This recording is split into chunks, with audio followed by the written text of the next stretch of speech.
See, you unmuted me. Okay, thanks.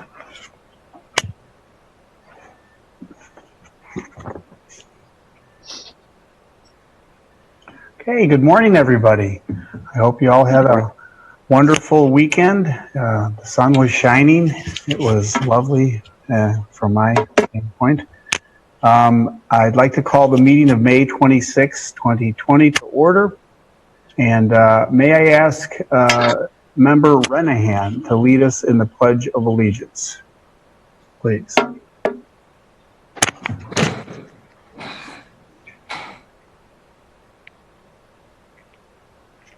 Unmute there.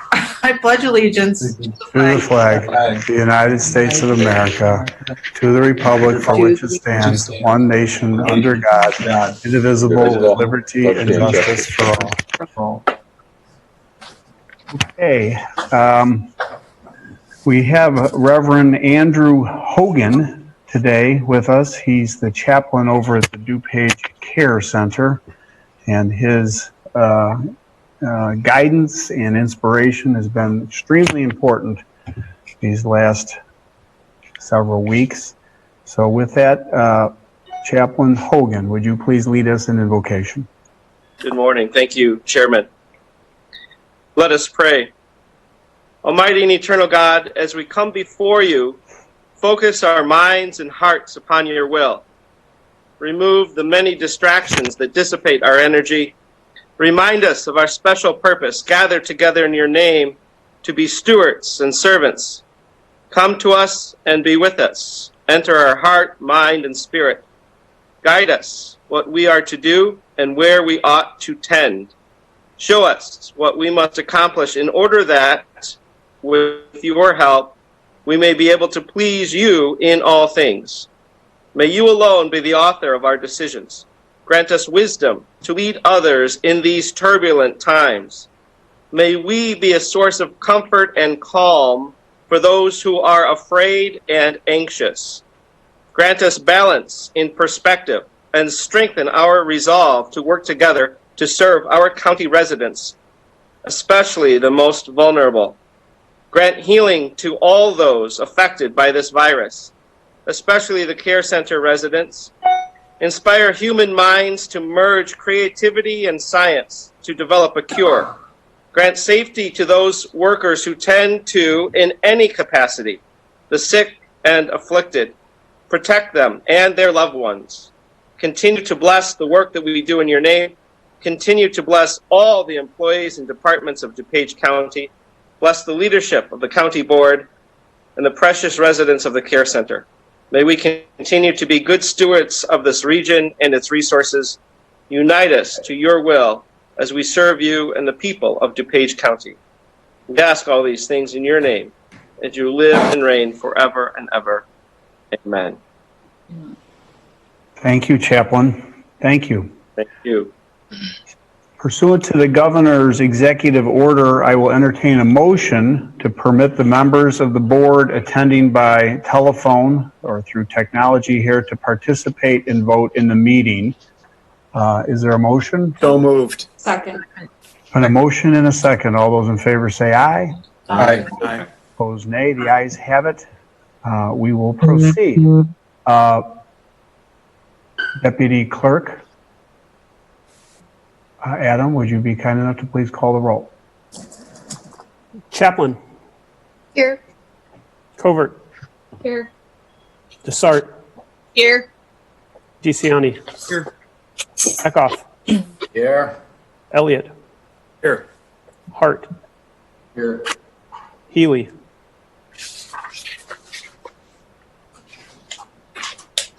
Healy. He's running late.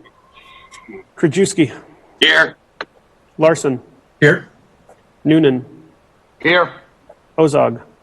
Here. Pachalski. Here. Renahan. Here. Rutledge. Here. Selman. Here. Tornatori. Here. Zay. Here. We have a quorum. Thank you, Deputy Clerk. On the order of Chairman's report, I offer some remarks here, please. So First of all, good morning to everybody. It's good to be back together. And we have a heavy agenda today with some important items to consider. Our ability to weigh the data, employ balance, I like that word that the chaplain used moments ago, employ balance and sound judgment have played an important role as we have responded to the COVID-19 pandemic and as we gradually emerge from it. Today, we will take a closer look at the proposal to open Dupage, and we will compare it to the reopening guidelines announced by Governor Pritzker over the weekend. It's important to note that both the governor's plan and our Open Dupage plan place an emphasis on the need for businesses to carefully follow public health protocols, properly utilize personal protective equipment, social distancing, and to open gradually, paying close attention to any indications of a spike in infections. During our discussion in new business today, Karen Ayala from the Dupage County Health Department and Greg Betelov, president of Choose Dupage, will take us through the proposals, namely the Open Dupage and the governor's proposal or his plan that is being executed. State's Attorney Bob Berlin is also available for questions regarding the role of county government as it relates to state executive orders. Now, as we have this discussion and we emerge from the emergency order later this week, I believe it's imperative to acknowledge that DuPage County's efforts to reduce community infection, stay home, and protect our medically vulnerable neighbors, those efforts have been successful. I'm convinced of that. We can never adequately thank our healthcare providers, especially those at long-term care facilities like the DuPage Care Center, for their dedication, just as we must never forget the terrible toll COVID-19 has taken on too many families in DuPage County.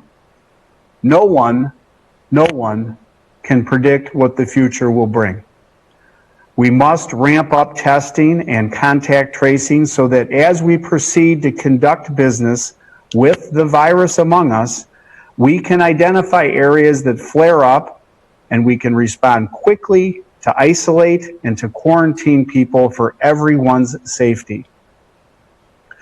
I wanted to be able to make an announcement today, and we may yet be able to before the end of this meeting, but we are making significant progress on increasing testing in DuPage County.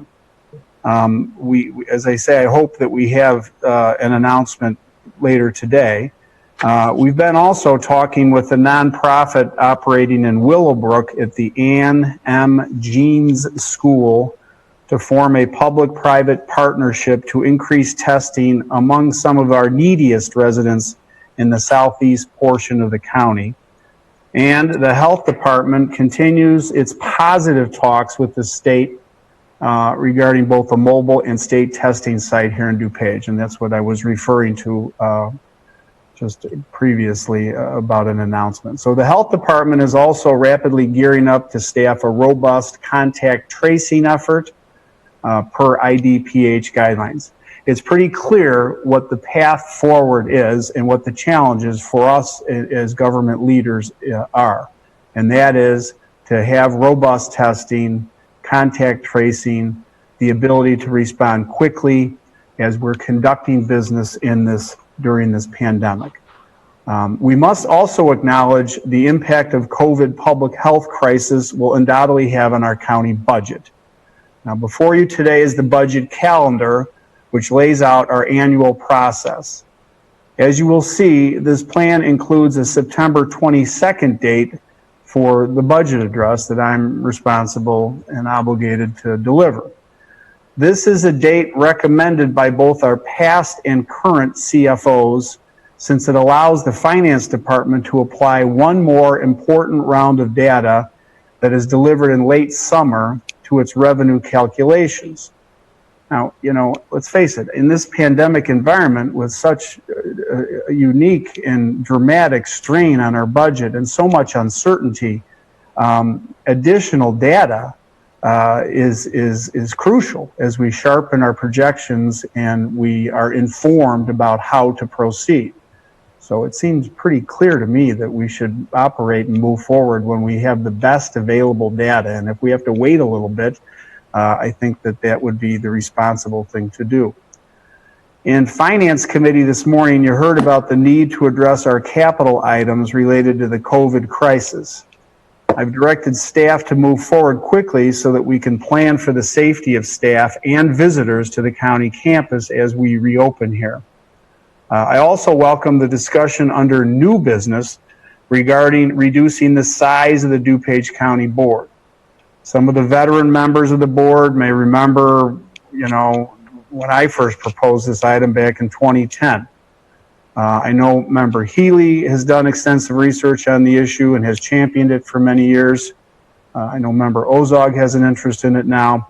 We will delve into this item in detail, and we welcome new voices to the conversation. No question about it. One of the shortest spring legislative sessions in history adjourned over the weekend. You probably have seen Cheryl Marquet's end of session report, and want to give her a shout out, as they say, shout out. I don't usually say that kind of terminology, but I want to recognize Cheryl Marquet because her devotion and commitment, literally all weekend, round the clock, she was providing reports and updates. So over the next few weeks, we will be absorbing the impact of the General Assembly's actions. I'd like to thank our Springfield team for keeping DuPage County's priorities front and center in the negotiations. Finally, please allow me to also thank our retiring Supervisor of Assessments, Craig Dovell, for his 19 plus years of service to DuPage County. We did present Craig with a thank you plaque last week and want to wish him good health and many years of happiness in his retirement. So that concludes the chairman's remarks. We move on to the next order of business entitled Public Comment. And as you know, we have afforded folks to participate and share their views via email. And so with that, I will turn it over to our trusty Assistant State's Attorney, Connor McCarthy, who can present us with public comment. Please proceed, sir.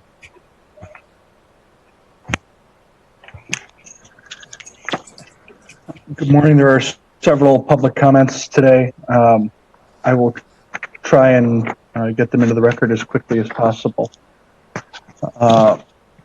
The first comment is from Jerry Evans, from Jerry Evans School of Music, the Salon Studio on Main in Wheaton.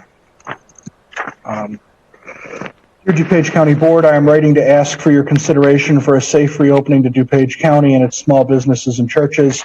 I am the owner of the Jerry Evans School of Music, the Salon Studio on Main, and the commercial property in Wheaton that both of these businesses are in. My heart and prayers go out to anyone affected by COVID-19. Thanks to all the healthcare workers who have sacrificed so much to serve those that are sick. Moving forward, I believe in safety, compassion, and sensibility, and we need a better plan to reopen Illinois and DuPage County. The 5-phase plan from Governor Pritzker is not sufficient, not sound, and has too many holes. It does not take into account the diverse nature of Illinois, the needs of DuPage County. It improperly infringes on our constitutional rights, and it lacks a sound scientific approach to back up its poor planning.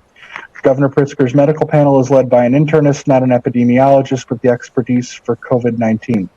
Governor Pritzker's plan categorizes a church as a non-essential business, yet you can line up to buy weed to get high or kill a child in an abortion.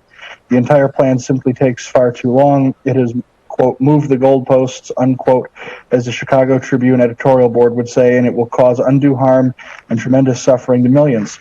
Domestic violence calls are up 20 to 56% in different areas across the state. A survey in Naperville showed that roughly 1/3 of businesses could only survive a total of 2 months or less before they closed for good. I'm sure Wheaton, Warrenville, and other cities are similar.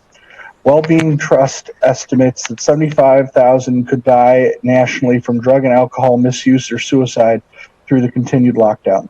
More and more families are unsure how they will continue to feed their children, and some parents are even skipping meals just to feed their children. More people are skipping medical care and risking their long-term health, and that could potentially lead to worsening conditions or even death. Roughly 73% of deaths in Dupage County are related to nursing homes. Based upon antibody test results from Los Angeles County, Miami-Dade County, and Stanford University and other locations, many in the medical community suggest that the death rate could even be as low as 0.1% to 0.2%. It is so grievous anytime one person dies as a result of COVID-19. However, it is equally grievous when one person dies as a result of the continued lockdown.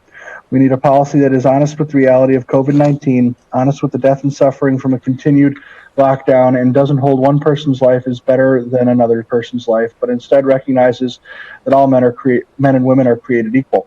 Last night, Dupage County Sheriff James Mendrick notified the public he would not be enforcing Governor Pritzker's orders for multiple reasons. In addition, an Ogden and Fry poll showed that 75% of Illinois residents believe small businesses should open immediately under the same guidelines as larger retailers. The majority, 54%, thought the same about religious institutions.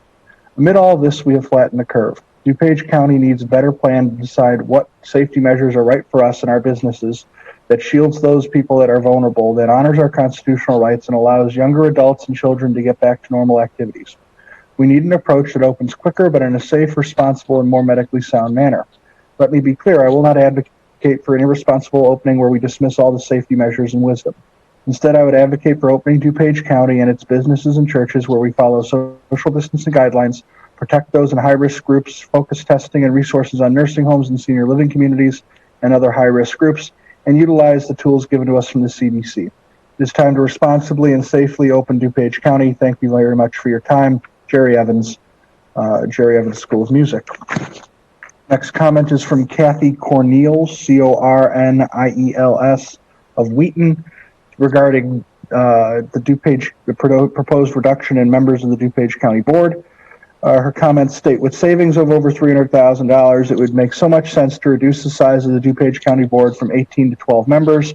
Please consider this bipartisan proposal. There is really no need for 3 officials per district, as that is a perfect example of too many politicians when less is more. That concludes Ms. Corniel's comment.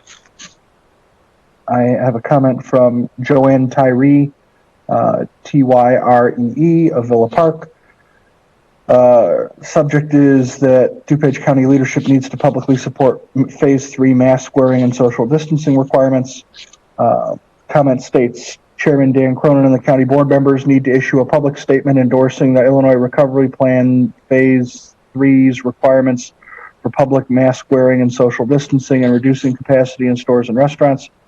Recent statements by local mayors and particularly by Sheriff Mendrick have had the obvious effect of emboldening and endorsing citizens' deliberate, current, and planned flaunting of public health requirements. There are horrendously difficult times ahead for all of us, but our combined health and safety is dependent on citizens adhering to those guidelines.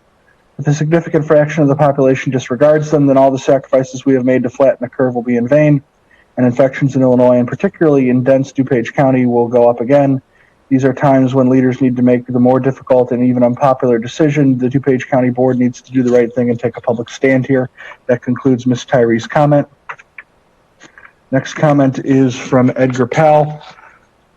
It's regarding reducing the size of the DuPage County Board. Mr. Powell states, I am submitting public comment in favor of item 18A, reducing the size of the DuPage County Board. I admire Member Ozog's desire to reduce the size of the board, which could help reduce costs and improve the efficiency of the board. Thank you for considering this matter. I'd like to offer some additional commentary to help make your decision. Districts in DuPage County are unusually large for the Chicagoland area. Here are a few examples from the collar counties. DuPage County has 154,765 people per district. Lake County has 33,372 people per district. Will County is 53,255 people per district. King County is 22,259 people per district. McHenry County has 51,428 people per district. DuPage County Board members represent districts that are larger than any other county board districts in the collar counties. The only county board members in our region with larger districts are the Cook County Commissioners, who represent roughly 300,000 people. In contrast, state representatives each represent roughly 108,000 people, which is less than the number of people represented by members of the DuPage County Board. The duties of county government are more akin to local government than state government. The needs of the residents are better served when we have members that are more focused on specific communities rather than vast swaths of our diverse county. As a constituent, I often find it redundant that I have to contact 2 or 3 different county board members when I have a concern, rather than just contacting 1 or 2 members. Therefore, I suggest increasing the number of districts in Dupage to make the size of each district smaller. For example, if you wish to reduce the size of the board from 18 to 12 members, as Member Ozog suggests, you may accomplish that by designated 12 single-member districts rather than 6 two-member districts. I hope you'll take swift action on the proposal over the next several months that you may present the referendum to us during the upcoming election in November this year. That concludes Mr. Powell's comments. I have a comment from Stephen Muehlfelt of Cooper's Corner in Winfield regarding Open Dupage. It states, I've been the restaurant business owning and managing for over 35 years. I currently own Cooper's Corner at 27 West 150 Roosevelt Road in Winfield for 7+ years. It's a 310-seat restaurant. My employees depend on this restaurant for their livelihood and are now struggling to make mortgage, rent, car, and utility payments. I ordered wine from Breakthrough Beverage last Tuesday. While talking to the delivery driver, he said that he had 25 stops that day to pick up liquor and wine from restaurants in Dupage and Cook County. Apparently, restaurants going out of business. They could not pay the bill, and Breakthrough was picking up product for return. He also said it was hard to do. The owners were in tears, some saying that they had been in business for years and never saw anything like this. The shutdown is killing us. Sales have dropped 80% or more. Please open Dupage. Thank you for your consideration. And he particularly notes, thank you, Dan Cronin and the Dupage County Board.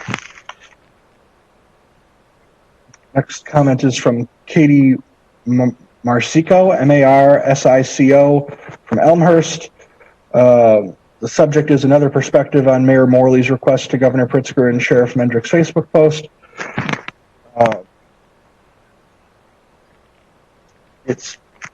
Comment states, Dear Chairman Cronin and members of the County Board, I hope this correspondence finds all of you well and aware of my gratitude in considering the perspective of your constituents.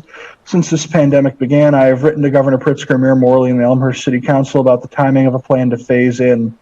Along the way, and in attempting to educate myself about all the angles that need to be considered, I hope I have gained greater humility and empathy, as well as respect for the onerous tasks officials such as yourself face. My conclusion remains that I support the governor's proposal and have asked Mayor Morley to reconsider his appeals. Not only am I disappointed and concerned to have heard from a member of our city council that he and his colleagues were not consulted prior to the mayor's corresponding with the governor, I have yet to see any evidence reflecting a plan that articulates the specifics of how we should safely accelerate an opening in Elmhurst, let alone monitor subsequent infection and mortality statistics and use them to trigger response contingency plans if numbers trend in a less than optimal manner. It's not sufficient to assert that we are not Cook County. Viruses lack our skills with compasses and thus have no regard for county lines, nor do we have crystal balls to foresee whether or not our statistics in Dupage will not reach the parameters of those in Cook. My main reason for writing, however, is to address the Facebook post written by Sheriff Mendrick. I respect the sheriff's First Amendment right as a U.S. citizen, yet I also hold him to additional standards as a representative of law, order, and collaboration within our community. If I, in fact, thought to give deeper consideration to the ideas proposed by Mayor Morley, that was decimated when I read Sheriff Mendrick's post. Those requests for accelerated reopenings are, from my point of view, contingent upon the idea of applying and enforcing certain safety measures. I now have no faith in this potentially occurring.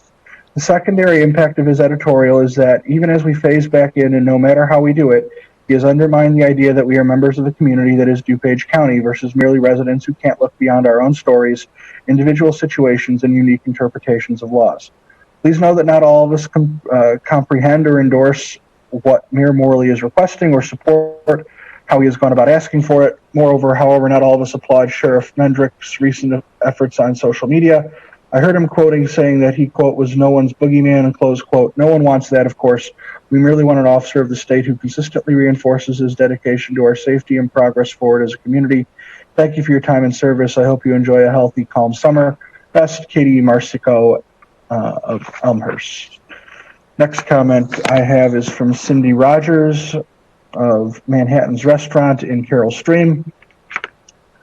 Ms. Rogers states, my name is Cindy Rogers, and I've been in the business for almost 21 years at Manhattan's American Bar and Grill. As a full-service restaurant on the larger size, including a deck that seats 60 people, needless to say, we are drowning. I have many employees that are begging to come back to work. I can certainly understand why, as I have not received a paycheck or any income in almost 80 days. This was certainly unexpected for most, but now, before any further damage, I am begging you to let us all get back to work in this very safe and responsible way. You have asked us to trust you to get us over the curve, and now I am asking you to trust us to open responsibly and follow all the guidelines, and even implement some of our own to keep our customers safe and staff safe. Thank you for your consideration, Cindy Rogers, Manhattan's Restaurant. The next comment is from Patrick Wagner of K&T Colors in Elmhurst regarding H1N1. The public comment states, please provide specific results of the DuPage County's H1N1 virus outbreak response to the current COVID-19 outbreak, as well as how it correlates to Cook County. Thank you, Patrick Wagner, payer of DuPage taxes. That concludes Mr. Wagner's response. The next comment is from Becky Simon of the League of Women Voters of DuPage County. It's regarding November 3 elections. The comment states, the 7 sister leagues of women voters of DuPage County are very aware of the unprecedented circumstances around our upcoming November 3 elections and the changes to voting coming out of Springfield. These are exceptional times for democracy. As always, the league is ready and willing to help the election process in DuPage County run smoothly and to support the DuPage County Elections Division. Aurora, it's signed Aurora Area League of Women Voters, League of Women Voters of Downers Grove and Woodridge, Lyle League of Women Voters, League of Women Voters of Elmhurst, League of Women Voters of Glen Ellen, League of Women Voters of Naperville, League of Women Voters of Roselle and Bloomingdale, and League of Women Voters of Wheaton. The next comment is from Teresa and Tony Tortorello, Tortorello of Elmhurst. It's regarding Governor Pritzker's phase openings for Illinois. They state, thank you for your opportunity to voice my opinions. Sadly, we have differences of opinion within our state regarding the opening of Illinois. The quarantine process was passed on to the governors of all states. Attacking this pandemic in each state was difficult due to a lack of a nationwide plan, PPE, masks, and those not willing to quarantine. While we are on track to meet our governor's metrics allowing progression to phase 3, it is clear the coronavirus is not yet defeated. According to IDPH statistics through 23rd of May, DuPage County is the 3rd highest number of reported cases and the 2nd highest death rate in the Northeast region, trailing only Cook and Lake counties. In reference to Elmhurst Mayor Morley's suggestion for a surgical approach to reopening, it appears this virus has no regard for such human reasoning. Similarly, I would question Sheriff Mendrick's reference to his discussion with several scientists and point him to the same IDPH statistics, which incidentally are compiled by scientists engaged with daily studies of these cases. We're all anxious to get on with our lives. However, until an effective vaccine or other therapeutic developments are treated, we remain at the mercy of an inhuman virus. Our only recourse is mitigation, and for that we must proceed with caution. We believe our governor is not trying to control anyone. They are trying to save lives. Let us work together to protect family, friends, and following our governor's directions for gradually reopening our state. We must continue practicing safe distancing and wearing masks to beat this killer of the world. That concludes the comments of Mr. and Mrs. Tortorello. The last comment is from Stephen Fixler of the Veterans Assistance Committee of DuPage County. It's regarding the DuPage Interactive Memorial Day portal. He states, thanks to DuPage County IT and the county board for putting together this Memorial Day portal. It looks great, and I've received great feedback, and it was once again on CBS Chicago Channel 2 News last night. We need to keep this going year after year. That concludes Mr. Fixler's comments. That's all the public comment we have for today, Mr. Chairman. Okay, great. Okay, great. Thank you, Connor. Moving right along to our next order of business, entitled Consent. Is there a motion? Second. Motion and a second. Mr. Clerk, please call the roll. Zay. Aye. Chaplin. You're on mute. Liz, you're on mute. Chaplin. Liz, you're on mute. Okay. You're on mute. I sorry, I just lost the screen. One to your eye. Covert. Aye. Desart. DeCiani. Aye. Eckhoff. Aye. Elliott. Aye. Hart. Aye. Healy, Aye. Krajewski, Aye. Larson, Aye. Noonan, Aye. Ozog, Aye. Pachowski, Aye. Renahan, Aye. Rutledge, Aye. Selman, Aye. Tornatori. Okay, great, thank you. On to the order of finance, member Bob Larson. Thank you, Mr. Chairman. Briefly under committee updates, we had a good and productive meeting again this morning of the Finance Committee. We went through the calendar. There were some suggestions from multiple board members regarding the desire to have additional meetings, workshops that we will be working to present a calendar for in a couple of weeks that will allow us to further evaluate our budgetary priorities and go through the budget as presented by yourself, Chairman, in the fall. We certainly recognize the challenging times that we're in and what we're going to face, and we all are taking it very seriously and recognize our obligations to the taxpayers of DuPage County. So I'm pleased that our committee is very committed to doing that, and we will be coming forth with some proposals in 2 weeks regarding some additional meetings to discuss those issues. We also had a great presentation this morning by the staff who worked all Memorial Day weekend on some capital proposals that will allow us to take care of some needed matters or potentially allow us to take care of some needed matters with the funds that we do have available from the CARES Act to address concerns with the various buildings on campus and allow us to protect the public as well as take care of some of the things we need to do. So with that, Mr. Chairman, I would move to approve FIR 36120 acceptance and appropriation of the Illinois Department of Healthcare and Family Services access and visitation grant in the amount of $102,000. A motion and a second. Mr. Clerk, please call the roll. Larson, Aye. Noonan, Aye. Ozog, Aye. Pachowski, Aye. Renahan, Aye. Rutledge, Aye. Selman, Aye. Tornatori, Aye. Zay, Aye. Chaplin, Aye. Covert, Aye. Desart, Aye. DeCiani, Aye. Eckhoff, Aye. Elliott, Aye. Hart, Aye. Healy, Aye. Krajewski. Aye.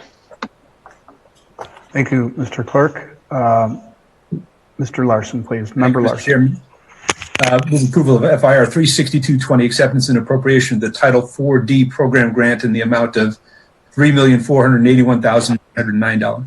Second most favorable roll. Leave. Leave is granted. Member Larson.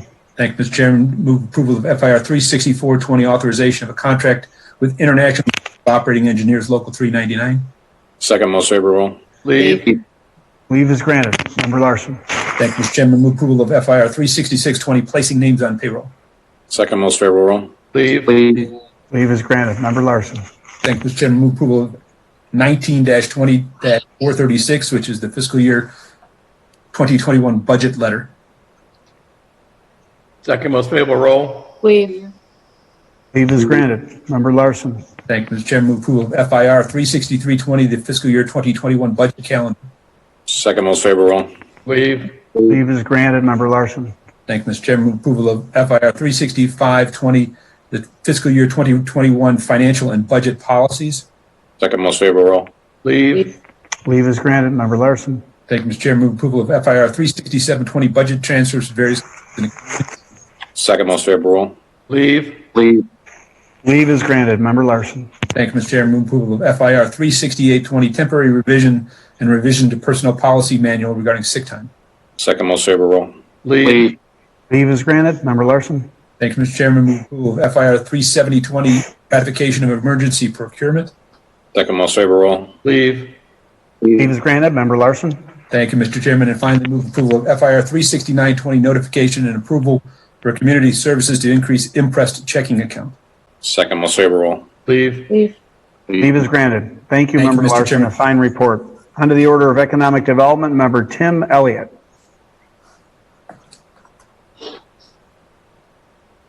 Sorry, Mr. Chairman, I needed to unmute myself there. Mr. Chairman, I would move passage of item 2020-110, contract to CDW-G for the procurement of 18 laptops for the workforce development to perform their jobs remotely for a contract amount of $10,885. Second. Been a motion and a second. Mr. Clerk, please call the roll. Elliott, Aye. Hart, Aye. Healy. Aye. Krajewski. Aye. Larson. Aye. Noonan. Aye. Ozog. No. Pachowski.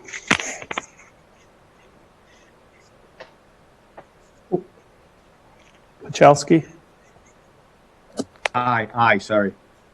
Renahan. Aye. Rutledge. Aye. Selman. Aye. Tornatore. Aye. Zay. Aye. Chaplin. Aye. Covert. Aye. Desart. Aye. DeCiani. Aye. Eckhoff. Aye. Okay, thank you, Mr. Clerk. Member Tim Elliott. That's it, right?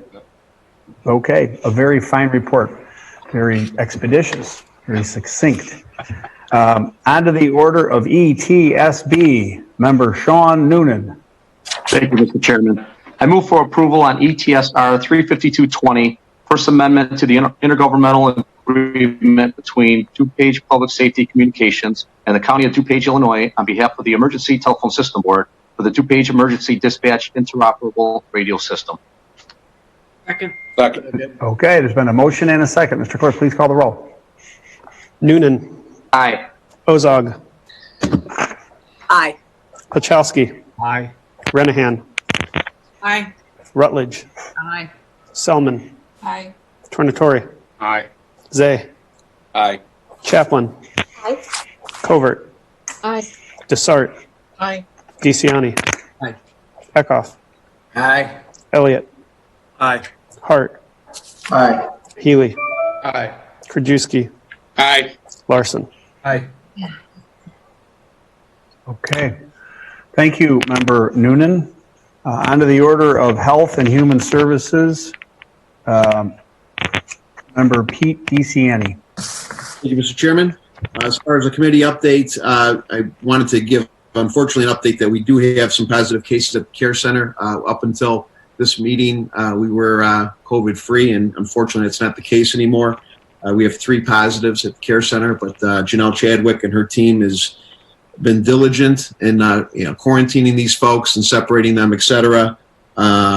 We do have a couple positive cases of employees naturally as well too. So the testing that goes on daily over there with the employees of temperatures is happening multiple times per day. Considering the size of our organization, we've done a great job up to and continue to do a great job at keeping that care center protected. But we with 300 people there, we knew eventually this would get to our building. So. But Janelle assures me that her staff is on it, and they are trying to minimize this as much as possible to not see the spread as it has in other nursing home facilities. So it's unfortunate that I'm reporting that today, but again, our team is on it. Janelle and her team is working tirelessly to make sure that these people are protected. So. Looking forward to getting back to committees. I know a lot of our counties are back to committees next month. So I want to help with the heavy lifting and get our committees back in place and hoping that happens. So with that said, I have 4 items on the agenda here today, 2 of which are consent items. I'd like to have a motion to combine and approve those, please. Items 1 and 2 on the consent A. And a motion to combine items A1 and A2. All those in favor say aye. Aye. Opposed, nay. The ayes have it. Thank you. Please proceed. Thank you, Mr. Chairman. I move on item A1, which is a item 2020-118, a recommendation for approval of contract purchase for Seacrest USA for flu vaccines for a care center in the amount of $15,026.72. I move on item A2, 2020-119, recommendation with Northwestern Medicine for Central Dupage Hospital to pass through for Medicare A costs for services rendered in the amount of not to exceed $15,000. Second. And a motion and a second. Mr. Clerk, please call the roll. DeCiani. Aye. Eckhoff. Aye. Elliott. Aye. Hart. Aye. Healy. Aye. Krajewski. Aye. Larson. Aye. Noonan. Aye. Ozog. Aye. Pachowski. Aye. Renahan. Renahan. Aye. Rutledge. Aye. Selman. Aye. Tornatore. Aye. Zay. Aye. Chaplin. Aye. Covert. Aye. Desart. Aye. Okay, thank you, Mr. Clerk. Mr. DeCiani. And last, I want to make a motion to combine and approve items B and C on the health and On the human. motion, is there a second? Second. There's a second. All those in favor say aye. Opposed, nay. The ayes have it. The items are combined. Please proceed. Thank you, Mr. Chairman. I move on HHSP 0153-20 with Comcast Corporation for cable services for our care center. The amount not to exceed $95,000. I move on HHSP 0154-20 recommendation on a contract purchase order Warehouse Direct for hand soap, sanitizers, lotions, shampoos, and body washes for our care center, not to exceed $36,000. Thank you. Second. A motion and a second. Mr. Most Clerk, please favorable. call the roll. There's been a The most request. favorable role, Mr. Chairman. Okay. Request for leave. Leave is granted. Thank you very much. Thank you. Thank you, Mr. Chairman. On to the order of judicial public safety. Chairman? Oh, I'm sorry. Forgive me. Member to start. Yes, thank you, sir. Point of order. I would like to make a motion to reconsider finance item D, the resolution placing names on payroll. I was waiting over here and I electronically have my hand up. I know you have a lot of screens to watch, but we've just blown through the agenda and I wanted to address the item 8, finance, letter D. So I'd like to make a motion to reconsider that item. Okay, we'd have to have leave of the body right now to go back there since we did, and I'm sorry, I've been trying to watch the screen here. I didn't see you, so you may have put your hand up. I believe you, but I'm Also sorry. electronically. My hand's up electronically. Can you see that? Now I can. Yeah, I didn't see it at the time. Well, all right, sorry about that. So Member Desart wants to go back to an item to talk about, and so we've already addressed it. We entertain a motion in a second and a roll call. So you'd have to make a is there a second to with leave of the body to go back? Do you have a second, Member Desart? Second. Seconded by Member Chaplin. So the motion before us is seeking leave of the body to go back to an item that was already addressed, and so motion and a second. Mr. Clerk, please call the roll on the motion. Desart. Aye. DeCiani. Aye. Eckhoff. Aye. Elliott. Aye. Hart. Healy. Aye. Krajewski. Aye. Larson. Aye. Noonan. Aye. Ozog. Aye. Pachowski. Aye. Renahan. Aye. Rutledge. Aye. Selman. Aye. Tornatori. Tornatori. Aye. Zay. Aye. Chaplin. Aye. Covert. Aye. Okay, we could have done a voice vote. Sorry about that. So, all right, we're back there. What item specifically do you want to address? Member Desart, please. Thank you, Chairman Cronin, and thank you to the whole board for voting to reconsider this, because I did have my hand up. I was waving, and also to Member Rutledge's point in finance, I did have it up electronically as well. So thank you for voting to reconsider. What I'd like to next make a motion to do is to bifurcate this vote, voting on the CFO separately from the rest of this agenda item. So I'd like to make a motion to bifurcate this vote to 2 different votes. One for the rest. You're going to have to identify the specific item on the agenda that you're referring to. I'm referring to. Placing names on payroll, are you talking about? Yes. Mhm. Yes, sir. It's a motion for division of the question. Okay. Is that, okay, I'm conferring with my advisor here. Yes, thank you. So Just so I understand, Member Desart, you're trying to make a motion to divide the question. Exactly. Yes, sir. Okay, so it's for division of the question, and your intent is to divide the question of whether the approval of the payroll for the CFO candidate, I don't have that individual's name in front of me, to be taken separately than the other names in there. Correct, sir. And the name is Jeff, MARTYNOWICZ. Okay, thank you for the clarification. So there's been a motion to bifurcate, so there needs to be a second. Okay, so there's a motion to bifurcate. Is there a second? Liz? Yeah, second. There you go. Okay, so there's a motion and a second to bifurcate to address this one individual not as part of the placing names on payroll. Mr. Clerk, please call the roll. Desart. Aye. DeCiani. Aye. Eckhoff. Aye. Elliott. Aye. Hart. Aye. Healy. Aye. Krajewski. Aye. Larson. No. Noonan. No. Ozog. Aye. Pachowski. No. Renahan. Aye. Rutledge. Aye. Selman. Aye. Tornatori. Aye. Zay. No. Chaplin. Aye. Covert. No. 13-5. Okay, 13 voting aye, 5 voting nay, so the matter will be bifurcated. Thank you. So, Member Desart, what's your pleasure? I'd like to make a motion to approve the agenda item not including the CFO. So the second part of the agenda item, approving the placing names on payroll for the other half of that.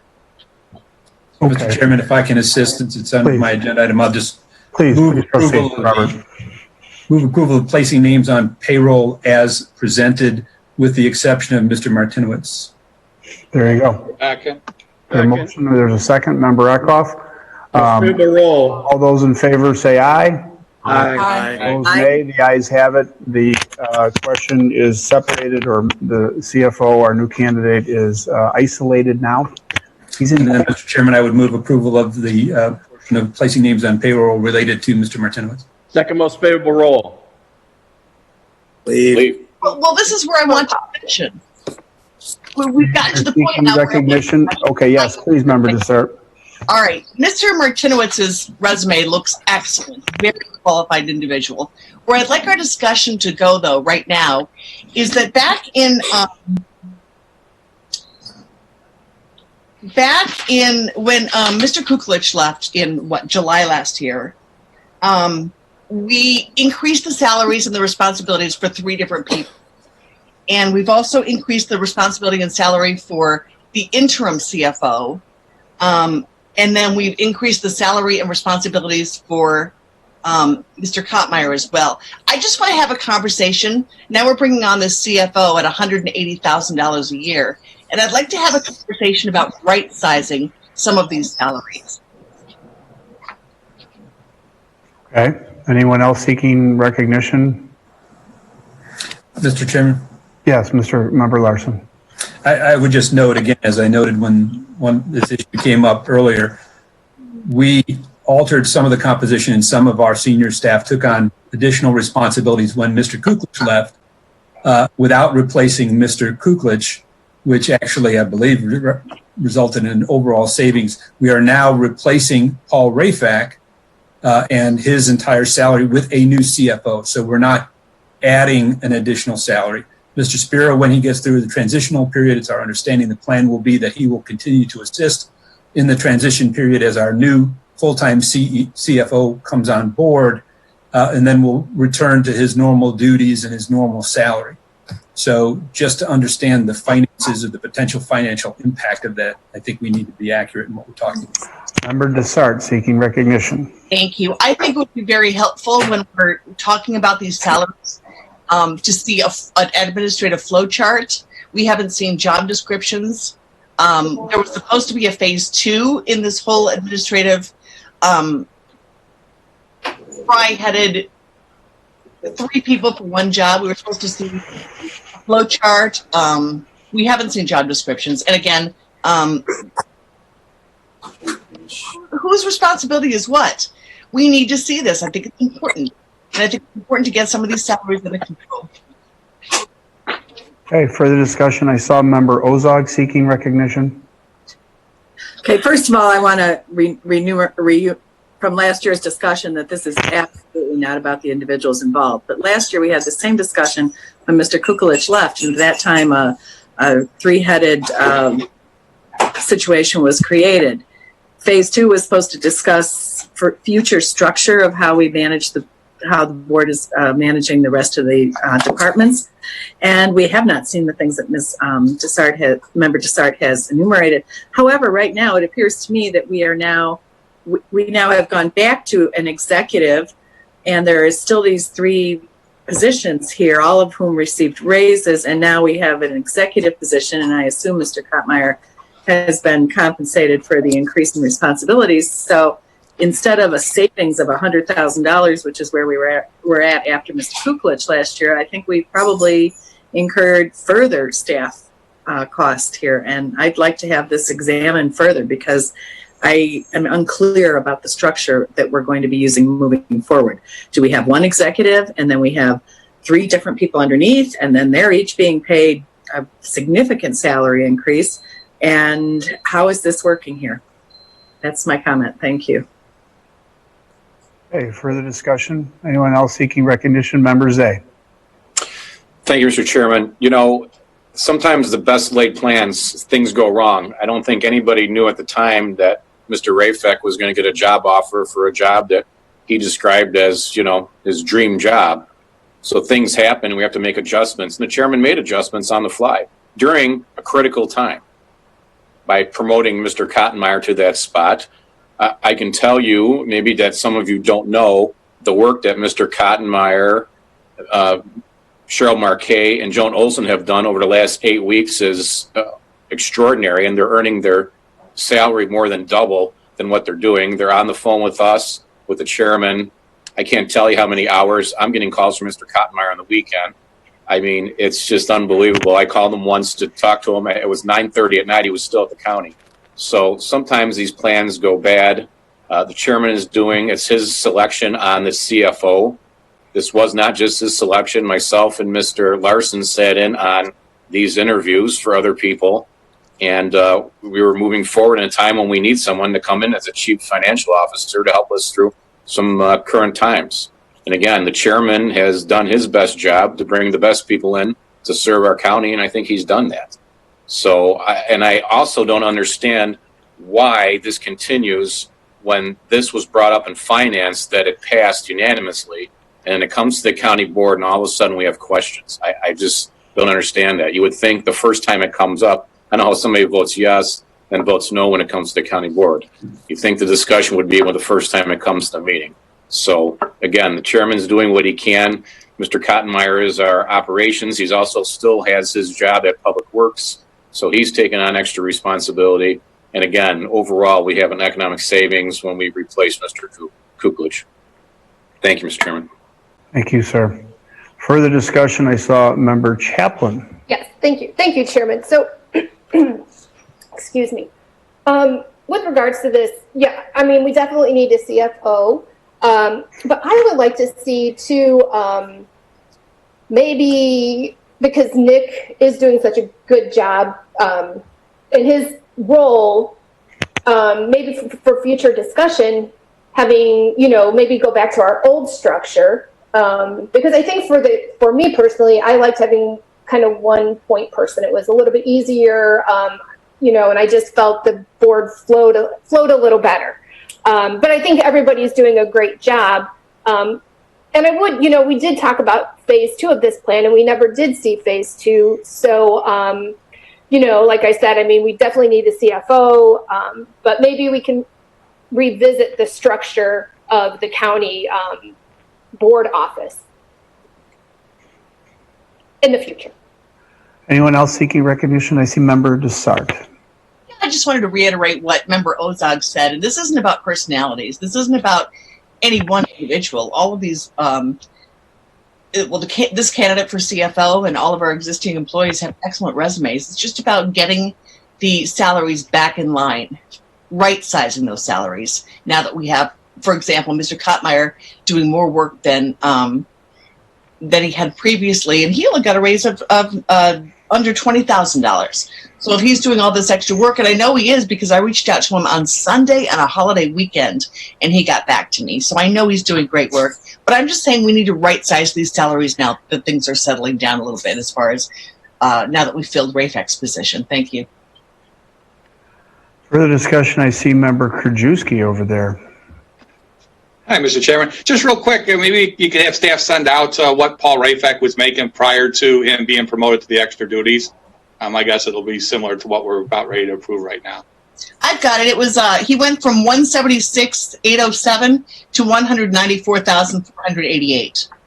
So he had an increase in salary of $17,681. I had that number too, and so we're bringing the new CFO on it for approximately exactly what the old CFO was making before his appointment, 180 versus 177 almost. So I mean, we're right in line paying the CFO what the CFO was making prior to the promotion. So I mean, I'm supporting the 180. I think that's a fair price for our CFO. Further discussion, Member Hart. Thank you, Mr. Chairman. I won't speak long on this because I think we've gone around enough on this topic, frankly, for the last 6 months. But I want to be very clear about something. Nick is doing a fantastic job, but so are Joan and Cheryl. And I think we need to be recognizing all of their contributions in this. I think we have one point person. We're reaching out to Nick. That's who we've been reaching out to since he assumed the role as Chief Administrative Officer. I know there are a breakdown in terms of roles and responsibilities that each of those three are covering. There's reference to that not existing. I know that it does exist, so maybe we just resend that out again. But I'm very comfortable with the arrangement. Again, this vote is on the CFO, who I think is a great candidate. So I think we need to refocus our focus on who we're voting on. Thank you. Thank you. Further discussion, anyone else seeking recognition? Member Krajewski. Yeah, just real quick, that old CFO number, Rafex, I think there's probably two actually COLA adjustments since then. So if he was still functioning in his CFO position, he'd probably be making more than the new CFO coming in as at. Thank you. And that's true. Just to answer him, yeah, when he left, he was making 198,378. So there were adjustments to his salary. That is true. Thank you. Anyone else seeking recognition? Okay. Member to start. How do you want to proceed here? Well, actually, it's on my motion, Mr. Chairman. I saw Mr. DeCiani raise his hand. Oh, I'm sorry, Member DeCiani. Here we are. I just want to commend you for the moving back to the administrative role of a chief of staff. I think Nick is a great choice. I think having the CFO come on at a pre dollar level, similar to what Paul Rafek's number would have been had he not been promoted, is a good move. So I think all in all, we're making a good move with the administrative person, and I think that's important. And I think the salary is fair. I think in the future we might want to get a organizational chart so we can get a better understanding of. And the thing I was worried about last year when we voted on this is if we did go back to an administrative form, how do we take money away from people we promote? That's the challenging thing there. But maybe an org chart would be helpful so we could see exactly what everybody's doing. And but I agree on the CFO position's salary. I think is a fair salary, and I do like the fact that Nick Hotmeyer is the point person and chief administrator. So thank you. Okay, thank you. Further discussion, Member Dessart. And I am going to vote in favor of this new CFO. I just thought it was a good place to have this discussion about surrounding all of the administrator salaries. Okay. Member Larson, you made a motion and it's been seconded. Mr. Clerk, please call the roll. Larson. Aye. Noonan. Aye. Ozog. No. Pachowski. Aye. Renahan. Aye. Rutledge. Aye. Selman. Aye. Tornatori. Aye. Zay. Aye. Chaplin. No. Covert. Aye. Dessart. Aye. DeCiani. Aye. Eckhoff. Aye. Elliott. Aye. Hart. Aye. Healy. Aye. Krajewski. Aye. 16-2. Okay, 16 voting aye, 2 voting nay. The resolution will be adopted. Thank you, Chairman. Member Dessart, anything further? Thank you, Chairman. Okay. So as I recall, we were back at Judicial Public Safety, Member Grant Eckhoff, I believe. Thank you, Mr. Chairman. As by the way of committee update, I just want to address a couple of issues. The Addison Field Court is moving into House Court effective June 8th. After speaking to the chief judge, I'm not expecting it to move back to Addison at all. And so the courtroom that we're building for that additional court call should be something that we use going forward. I think there's also some consideration of moving forward with only 3 traffic courts, at least at this time, given the number of tickets that are being issued. Number 2, been speaking to Chris Katrubis, our Dupage County Circuit Clerk, and he indicated to me that he thought that some people who are victims of domestic violence may not be aware of the fact that if they are seeking a petition for order of protection, there is no fee charged by the clerk's office to bring that petition for order of protection. So I think we're going to hear more about domestic violence probably later today, but that's something that the circuit clerk wanted to make clear. And number 3, I wanted to make a positive note regarding COVID-19 reports. There are still no reports of that in the jail, so our sheriff is doing a great job keeping our jail free of that virus. Moving forward, I would move approval of 2020-111, recommendation for approval of contract to Kelly Graham to design and implement comprehensive job placement for unemployed probationers. Second. Okay, there's been a motion and a second. Mr. Clerk, please call the roll. Eckhoff. Aye. Elliott. Aye. Hart. Aye.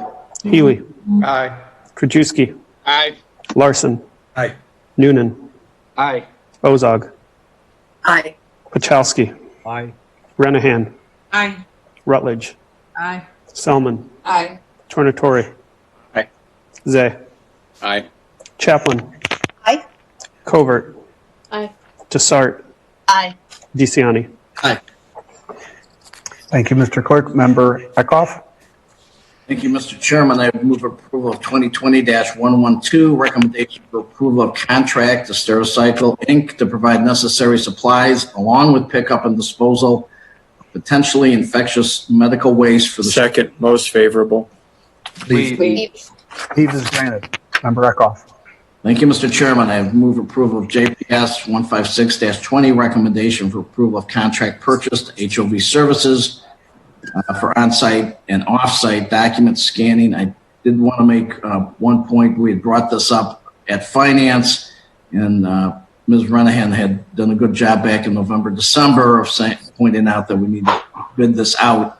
But there was some discussion about this as a lower contract amount. It is a lower contract amount than we originally were looking at, but that is because some of the off-site document storage that occurs off-site in Arizona is going to be done by Logicalis moving forward as what was originally in the bid. Second most favorable roll. Leave. Oh, is there a request for All I have, Mr. roll Chairman. call? Member Desart, I'm sorry, I didn't hear you there. I said second most favorable roll. Okay, request for leave is granted. Thank you, Member Eckhoff. A fine report. On to the Order of Public Works, Mr. Jim Healy. Thank you, Mr. Chairman. There's only 2 things I'd like to say, and that, as everybody has already said, Nick's doing a phenomenal job, as are Joan and especially Cheryl, making sure that these things, along with our Washington lobbyists, are COVID related and we will get reimbursed. I just want to say that we've done a phenomenal job on that through staff. Second thing is 399's contract, the first contract of its kind where we have a Me Too clause for our raises. I mean, I want to thank everybody who helped in those negotiations, you, Mr. Chairman, and everybody else, especially Nick, and the unions themselves. I mean, 399 has been a phenomenal partner in this, and Dave has done a phenomenal job. And I hope that the other unions, even if they already have an existing contract, maybe do some kind of letter covering it, but next year, we have a Me Too on that. So that's all I wanted to say. Mr. Chairman, I would move for approval of the consent items 1 through 4. I'm sorry. Combine them first. You want to make a motion? Combine and approve items 1 through 6. Motion to combine items 1 through 6. Is there a second? There's a second. All those in favor say aye. Aye. The ayes have it. The items are combined. There's a motion to approve items A 1 through 6. Do you want to describe them, Mr. Healy? Yeah, briefly. Item number 1 is 2020-113, recommendation for approval of a contract with the use of power equipment for power equipment. 2020-114, recommendation for approval of a contract with National Wash Authority for power washing of the water towers. 2020-115, recommendation of a contract to HML to provide analysis of biosolids at the plants. 2020-116, recommendation for approval to enter into an agreement with the county and Dixon Engineering for professional services to provide water tower painting. 5, which is 2020-117, recommendation for approval of a contract with Kronos for software support services. And finally, item 19-20-431, Public Works and Facilities Management. Okay. There's a motion and a second to combine and vote on these items. Mr. Clerk, please call the roll. Healy. Aye. Krajewski. Aye. Larson. Aye. Noonan. Aye. Ozog. Aye. Pachowski. Aye. Renahan. Aye. Rutledge. Rutledge. Aye. Salmon. Aye. Tornatori. Aye. Zay. Aye. Chaplin. Aye. Covert. Aye. Desart. Aye. DeCiani. Aye. Eckhoff. Aye. Elliott. Aye. Hart. Okay, thanks, Mr. Clerk. Mr. Healy? Thank you. I apologize for having to look down. I know that I'm blinding with my bald spot, Mr. Zay, but I need to look down so I can read this. I move for approval item number B, which is PWR 36020, recommendation for approval of an intergovernmental agreement between the county and the village Itasca concerning the upgrades of the Nordic waste treatment plant. Second most favorable roll. Leave is granted. Thank you, Mr. Chairman. Move for approval item number C, which is FMP 15020, recommendation to approve the contract to Passion for general government services contracting for the existing washroom at Downers Grove Field Court. Mr. Chairman, can you show me leaving the room for this? Sure. So let the record reflect that member Elliott has virtually left the room. He's left the room and he's not participating in this vote. So there is He's never looked better. And a second. Mr. Clerk, please call the roll.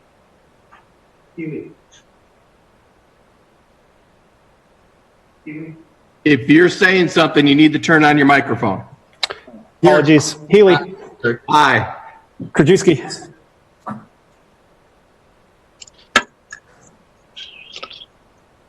Krajewski. You're on mute too, Brian. I know, I lost my screen. Aye. Larson. Aye. Noonan. Aye. Ozog. Aye. Pachowski. Aye. Renahan. Aye. Rutledge. Aye. Selman. Aye. Tornatori. Aye. Zay. Aye. Chaplin. Aye. Covert. Aye. Desart. Aye. DeCiani. Aye. Eckhoff. Aye. Elliott. Hart. Aye. 17 voting aye, 1 absent. Okay, 17 voting aye, 1 absent. Record will so reflect. Member Healy. Thank you, Mr. Chairman. I move for approval of item number D, which is FMP 15220, recommendation approval of a contract to F.E. Moran for the Corners Building HVAC. Second most favorable. Leave. Leave is granted. Member Healy. You can't, Mr. Chairman. Yeah. We want member. Sorry, everybody. You should just stay gone. Yeah. So there's a motion and a second on this item. Mr. Clerk, please call the roll. Healy. Aye. Krajewski. Aye. Larson. Aye. Noonan. Aye. Ozog. Aye. Pachowski. Aye. Renahan. Aye. Rutledge. Aye. Selman. Aye. Tornatori. Aye. Zay. Aye. Chaplin. Aye. Covert. Aye. Desart. Aye. DeCiani. Aye. Eckhoff. Elliott. Aye. Hart. Aye. Okay. Thank you, Mr. Clerk. Mr. Healy. Thank you, Mr. Chairman. I move for approval of item number E, which is FMP 15720, recommendation approval of an agreement between County of DuPage and White Construction for professional construction management services. Second most favorable roll. Leave. Leave is granted. Mr. Healy. Thank you, Mr. Chairman. I lost my space. Hold on 1 second while I get to it. B, C, D, E. F is next, alphabetically. Move for approval of item number F, PWP 150-120, recommendation approval of a contract with Dynamic Industrial Services for painting of water towers. Second most favorable. Leave is granted. Mr. Healy. Thank you, Mr. Chairman. I move approval of item number G, which is 192432, emergency procurement, CDWG due to COVID-19 pandemic and executive order issued by the Second government. most favorable rule. Leave is granted. Thank you, Mr. Healy. A fine report. Under the order of technology, member Greg Hart. Thank you, Mr. Chairman. I move to combine items 1 through 3 under the consent agenda and technology. Is there a second? Motion and a second. All those in favor say aye. Opposed, nay. The ayes have it. The items are combined. Please proceed. Thank you, Mr. Chairman. I move on 2020-120, recommendation for the approval of a contract purchase order inside public sector. Item 2020-121, approval of a contract to SCE Learning LLC. And item 2020-124, approval of a contract to SHI International Corp. Second. Motion and a second. Mr. Clerk, please call the roll. Hart. Aye. Healy. Aye. Krajewski. Aye. Larson. Aye. Noonan. Aye. Ozog. Aye. Pachowski. Aye. Renahan. Aye. Rutledge. Aye. Selman. Aye. Tornatori. Aye. Zay. Aye. Chaplin. Aye. Covert. Aye. Desart. Aye. DeCiani. Aye. Eckhoff. Aye. Elliott. Aye. Thank you, Mr. Clerk. Mr. Hart. Thank you, Mr. Chairman. I move in item B, TEP 155-20, ratification of an emergency procurement with Sound Inc. for the purchase and installation of video conferencing equipment. Second. Most favorable. Been a motion and a second. Leave. Request for leave. Leave is granted. Thank you, Member Mr. Hart, thank you very much. A fine report. On to the order of transportation, member Don Pachowski. Good morning, Mr. Chairman. I would move to combine agenda items A1 and 2 under the consent agenda. Second. Okay, there's been a motion and a second. All those in favor say aye. Aye. Nay, the ayes have it. The items are combined. Please proceed. Thank you. Move to approve 2020-122, a contract to Tech Industries, Inc. for repair and replacement parts not to exceed $15,000, and 2020-123, a contract to Atlas Bobcat LLC for one Bobcat grinder not to exceed $17,965. Second. Been a motion and a second. Mr. Clerk, please call the roll. Pachowski. Aye. Renahan. Aye. Rutledge. Aye. Selman. Aye. Tornatori. Aye. Zay. Aye. Chaplin. Aye. Covert. Aye. Desart. Aye. DeCiani. Aye. Eckhoff. Elliott. Aye. Hart. Aye. Healy. Aye. Krajewski. Aye. Larson. Aye. Noonan. Aye. Ozog. Aye. Okay, thank you, Mr. Clerk. Mr. Pachowski. Move to approve DTR 34320, an intergovernmental agreement with the County of DuPage and Illinois State Toll Authority for bridge rehabilitation along the Ronald Reagan Memorial Tollway at a cost not to an estimated cost of $120,974. Second most favorable roll. Leave. Leave is granted. Move to approve DTR 35920, an intergovernmental agreement with the county and the Illinois State Toll Authority for Elgin O'Hare Western Access, estimated cost of $48,294. Second most favorable roll. Leave.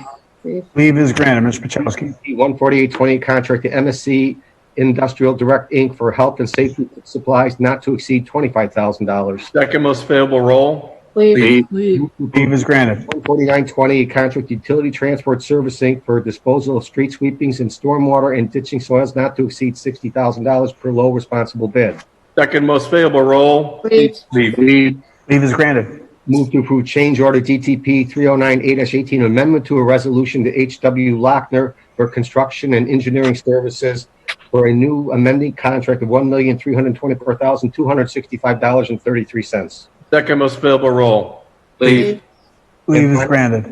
Move to approve amendment DTR 314-820, amendment to a resolution issued to Alliance Contractors for 2020 various bridge repair program in its correction of a Scribner's error.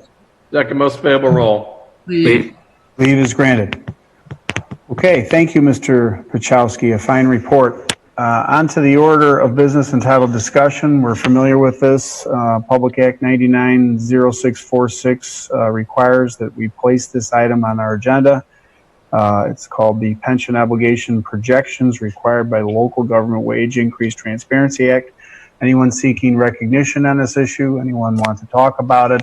Seeing none, hearing none, we move on to the next item of business entitled Old Business. And if I may, I'm going to start off old business with a little announcement. So I just received word from the governor's office. I'm happy to announce that we have reached an agreement with the state and the governor's office to form a partnership for a COVID-19 testing site located here in DuPage County. I want to thank the governor, his staff, IDPH, Sam Tornatore, Karen Ayala for working with me around the clock to bring the resources for this site here. I'm asking county staff to work with the relevant Illinois officials to set up this location, which we currently have pegged for the DuPage County Fairgrounds, with a tentative start date of June 4th to operate for up to 12 weeks. I will be providing more information to you as it is developed.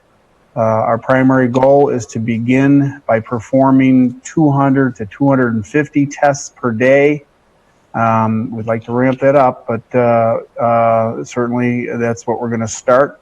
That's the commitment in the beginning, operating 5 days a week. And of course, we will be pushing and advocating to increase those numbers as we need to dramatically. So again, thanks to the governor, the governor's office, IDPH staff for working with the county and our health department, Karen, everybody. I think that's good news. I also, as we delve into old business, I wanted to remind the board that the declaration of disaster and suspension of county board rules, actions that this board took to coincide with the governor's executive order, they both expire on May 30th, this Saturday. So this means we are scheduled to host in-person public board and committee hearings at the county campus June 2nd. Now, we've already configured or reconfigured the meeting rooms to accommodate the social distancing, public health requirements as you've seen. We would all wear masks and adhere to health guidelines, of course. We could also host all our committee meetings in a staggered fashion in the county boardroom to allow for more than adequate space between participants. I believe our electronic Zoom meetings have worked very well. And I want to thank Don Carlson and his IT department for doing such a great job to supply these technological solutions. And frankly, because it's worked so well, I share with you, it's my preference to continue to offer an electronic option for attendance and participation if that is the will of the board. I'm just going to throw it out there for you. If a majority of board members would like to continue to offer an electronic option, and I don't know what your thoughts are right now, but I kind of wanted to frame the issue if you don't mind.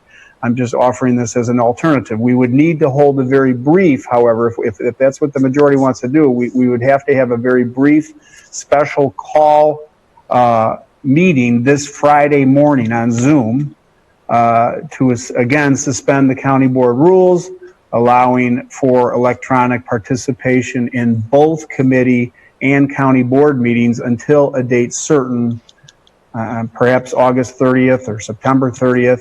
So I'm happy to entertain a discussion on this matter. So there you have it. Anyone else seeking? Mr. Member Hart, Greg Hart. Thank you, Mr. Chairman. Thanks for your words on that subject. I'm interested to see what the rest of the board says, but I think it's critical that we continue to offer a remote option, especially as we continue to roll into subsequent phases of the governor's plan, but also because we know this issue might not be going away for the foreseeable future. So I think in the interest of all of our safety and making sure that we're providing options to the board members, I support having a meeting this Friday to change those county board rules so that we can continue offering remote options. Okay. Further discussion, Member Selman. Thank you, Mr. Chairman. I would agree with Member Hart. I think the prospect of bringing 18, 19, including yourself, into a room with all the staff that wouldn't probably be there, I just don't think we're at a point where that's safe, especially now that we've talked about the testing challenges, that we would be asking us to come into a room before there is a public testing option. Even as a young member of the board, even though this virus is less likely to kill me, it could give me long-term health effects. I'm 30 years old. I'd like my lungs to work for the next few decades. And, you know, I think I'm probably one of the only members who doesn't have children in their home, but many others on this board do. And we've seen the Kawasaki-like illnesses. We don't know enough about the science. I would be very supportive of us still operating safely in a way that's worked pretty well. So thank you, Chairman. Okay, I see a number of other board members seeking recognition. Member Desart waving her hand very vigorously. Yes? Thank you. I was just going to, I had to get your attention, sir. I was just going to say, I agree. We should keep the option open to continue the electronic meetings because some of us on the board are a little bit older in that demographic where projected. Some of us are senior citizens, so I agree with Member Hart and Member Solomon that we should continue these virtual meetings. Thank you. Okay. Member Ozog. When we need to discuss this, I'd like to propose that we go until December 31st. And we don't know what could happen in terms of the second wave, et cetera. And if various family situations, at least till December 30th, if that's possible. It's not a bad thought, but why don't we take it, you know, a little increment at a time. We can so. Further discussion, anyone else seeking recognition? I saw Member Healy. Yeah, you'd have to make it through November 30th because the new board comes on December 1st and I won't be here. Aww. So Member sad. Chaplin. Member Chaplin. Oh, Member Chaplin, there she is. Yes, thank you, Chair. I was like, where are we? A lot of hands waving. Thank you so much. So, so if we do the Zoom meetings, though, the building's going to be open to the public, correct? Yes, we are. We've been planning, and we have a sequence procedure to open up and allow more members of the public here. But yeah, that's true. Okay, so just a couple of fundamental. So if we were to open employees, I should say. Yeah, well, and that's my question too. So if are we going to still encourage? I think we are, but we're still going to encourage those that can work from home to work from home. Is that correct? From yes. Staff? Okay, so yes. we're kind of doing like a partial opening. Would you say?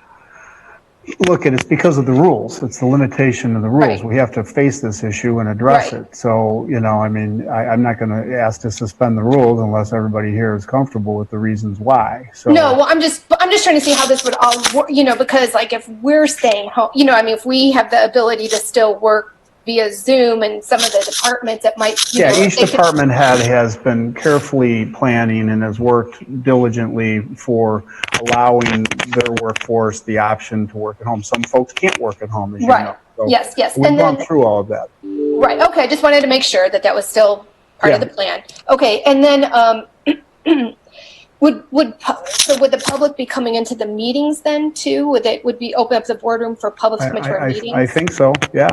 Okay. All right. Well, yeah. I mean, I am supportive of continuing the Zoom, but thank you.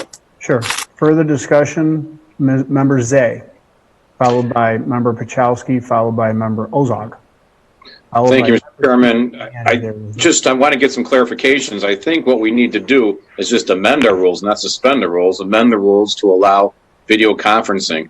Obviously, I'm not going to force anybody to come to the county for a meeting, but I do have a problem myself not coming in when I'm asking my staff to come in every day at the county for stormwater and other departments and other people that have been coming in honestly for 9 weeks, and to say that I don't have that same commitment or I don't want to put myself at risk while they're putting themselves at risk every day.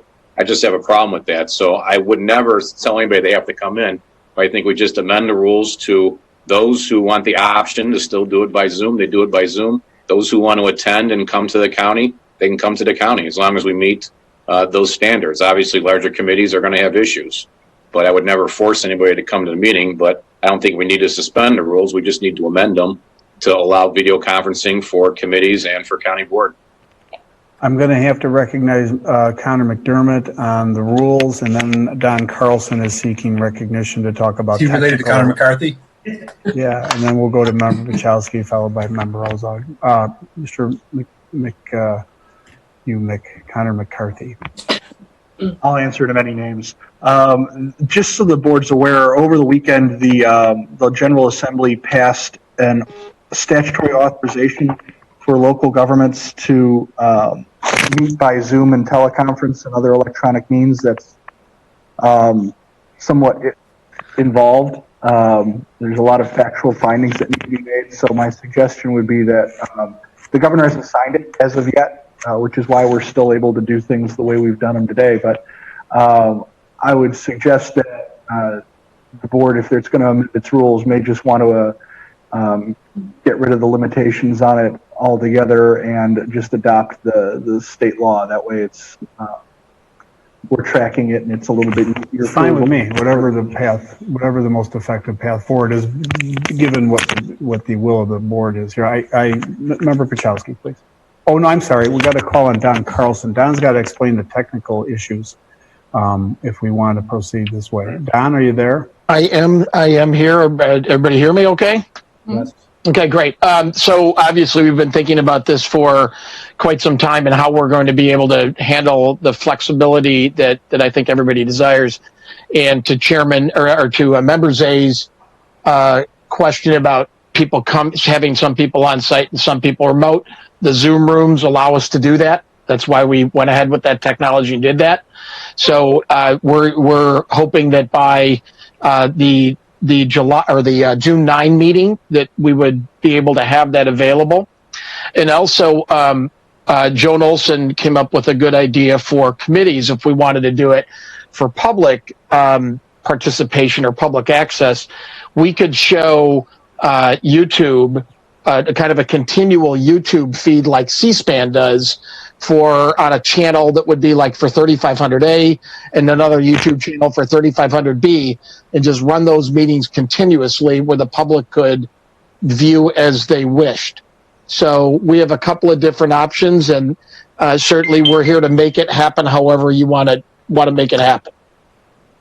Thanks, Don. Member Pachowski. Thank you. I was going to mention similar things along what Jim Zay had said. If the building's open, I intend to be there. I think if we wear a mask and social distance, but it's hard for me to tell my transportation employees to be at work and I'm not there. So I believe the public option is very important.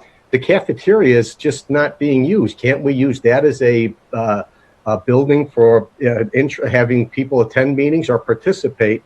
But I think we need to show the voters of DuPage County and the residents that we are open for business. And I think by attending meetings and going to these meetings, we send that message to those people. Member Ozog. Thank you, Mr. Chairman.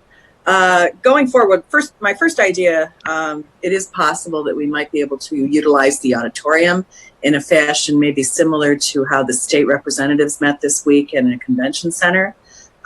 Spaced tables, maybe in the front of the room, and then you could have the public spaced as well. That's a very large space. That's my first observation. But my second observation is something going forward. I envision where we may very well have to go to a situation. I believe Facebook or Twitter are now talking about having permanently remote employees. My own daughter's been here from New York City working remotely for 2 months. There are ways to know if the employee is signed in, a lot of Zoom, etc. And I foresee where we may have to make various positions if they can work remotely, that we may want to do that. So whether you're there or not, I think it's going to really depend on the nature of your job. And in terms of us, I think that we need to do what's best for us personally, and everybody may have a different health story, et cetera. So I don't want this to go where our employees are showing up. I think it needs to be as individual and as health-based as possible. Thank you. Further discussion, Member Larson, followed by Member DeCiani. Thank you, Mr. Chairman. Obviously, the staff has been working very hard to identify ways to address the situation, not just for a matter of weeks, but in a longer-term scenario. There may be opportunities to have some permanent positions be done remotely. And as we move into the future, into the 21st century, a lot of what we do will ultimately be done through technology rather than in person. I do think as an elected official, as somebody who was put here to represent the interests of my constituents, that at some point, there's going to be a time where I will be in person representing those interests. I think we've done a good job with the Zoom meetings. They're not always perfect, but we're able to do so. But I want to just state that I have a commitment that when the opportunity is there, I am going to be there to represent the interests of my constituents, just because I don't think there is any ultimate replacement for being there in person. Further discussion, Member DeCiani. Thank you, Mr. Chairman. You know, I'm open to the still having the option of the Zoom meeting. I think that's a good option for many. But I do like the fact of meeting in person. I know as a chair, I like to be there to conduct the meeting and actually have staff on site. I will mask. I will social distance. Oh, 1 second. Can you hear me? Yeah. Yeah. Okay. So the optional is fine. I just want to make sure we have committees back in place. We have the ability to meet on campus. Cook County's meeting June 1st. They're back in they've got a 22% infection rate. We're at 9%. So to put things in perspective, wish you wouldn't talk like pretty that. darn good. But they're back in after June 1st. So I like having the option, but I think we need to start back in and legislating and representing our people. And in person is a nice way to do it. And if people don't feel comfortable, then they have the Zoom option. But committees are back in. So Don Carlson wants me to call on him. He's got some information. Then I'm going to go to Member Selman. Don? So I did want to say that for the meetings on the 2nd, since we won't have the Zoom rooms in there, we can use a combination of an audio conference bridge and then some, a laptop in the room or something, or a webcam that allows us to broadcast on YouTube. So we'll have a little bit of a delay in having it completely set up, but we'll get there. And I also did want to say, if we are moving into some places like the auditorium or the cafeteria, that presents some unique challenges for streaming. So using A and B and the county board meeting room is certainly preferable from a technology standpoint. And I think we can make the spacing work if we have people on site and people remote. So that's all I wanted to say, just to clarify. Okay, further discussion, Member Selman. Yeah, thank you, Mr. Chairman. The first comment I want to make is that when we talk about the General Assembly going back, everyone in that chamber had to get a COVID test before they could, and that wouldn't be available to us for June. So we were going in with significantly more risks than what the state reps are going in with. My other part of my comment is maybe more a question for Don. When we first started the remote option, there was a meeting or two where some of us were in the room and some of us were still calling in. And you might remember that was not great because of the way the audio worked. If we were to do that again, where there was some people remotely, if they were making a health decision for themselves and their families, they wanted to stay remote, what is the solution to make it so we can hear everyone? Because I think just having a microphone by the computer wouldn't work. Would we be able to have everyone in the room still be on Zoom? I'm just wondering what your options are there. Yeah, absolutely. That's the Zoom room allows that to happen. So that allows to have the room is basically a participant, and there's an HD camera in there, better sound equipment. It's video conferencing equipment is what it is. So the 5, 6, 7, whatever people in a room would occupy that camera spot, and then the remote attendees would occupy the other camera spot. So that would work. Conversely, the phone bridge issue that we had, because in the past we'd only ever had one person ever calling in, we actually put a new component in our AV system that will allow that to be part of the AV system, and the chairman won't have to hold the darn microphone down by that thing, which was terrible. So yes. We have all those options now available to us. All right, thank you so much. That's helpful. Thank you, Member Selman. Further discussion, Member Hart. Yeah, just real briefly, Member Stone, I agree with your first points completely. And then I know, Liz, you had a question about public participation. There was one option that was discussed. Another thing that we did talk about was extending the online public comment form for a period of time as well. So that I think should be an option moving forward if the board's I kind of like that. Yeah. Online public comment, although it's hard to limit it to 3 minutes. You know, that's the hard part. Further discussion. Anyone else? Did I see Mary? Oh, there's Sam Tornatore, please. Sorry. Thank you, Mr. Chairman. I miss everyone, and I think in a perfect world, it would be great for all of us to be back together again. I do think there's a difference between us coming together, 18 or 19 of us, and some of the staff coming in on a regular basis. So I don't think that any of our staff feel particularly abused because they're coming in to work and we're doing this remotely. It's a total different ball game between what they do and what we do. And for those people who can work remotely, they are working remotely. I think if we can get together safely, that would be my preference. I have some concerns about some people coming in and some people not coming in. I fear that people may be inadvertently forced to feel like they have to come in because if they don't, they're not representing their constituents as well as some others. And that just isn't true. Some people are more concerned, whether you're young, you're old, you have kids, or you don't. So honestly, I think that if we're going to do this, I don't want to say all or nothing because I think people should have the option to work remotely if they don't feel comfortable. But to just make it kind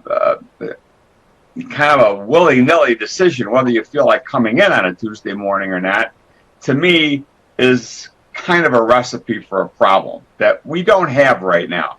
This platform, this Zoom platform, has worked extremely well. It's been very efficient, both at finance and county board.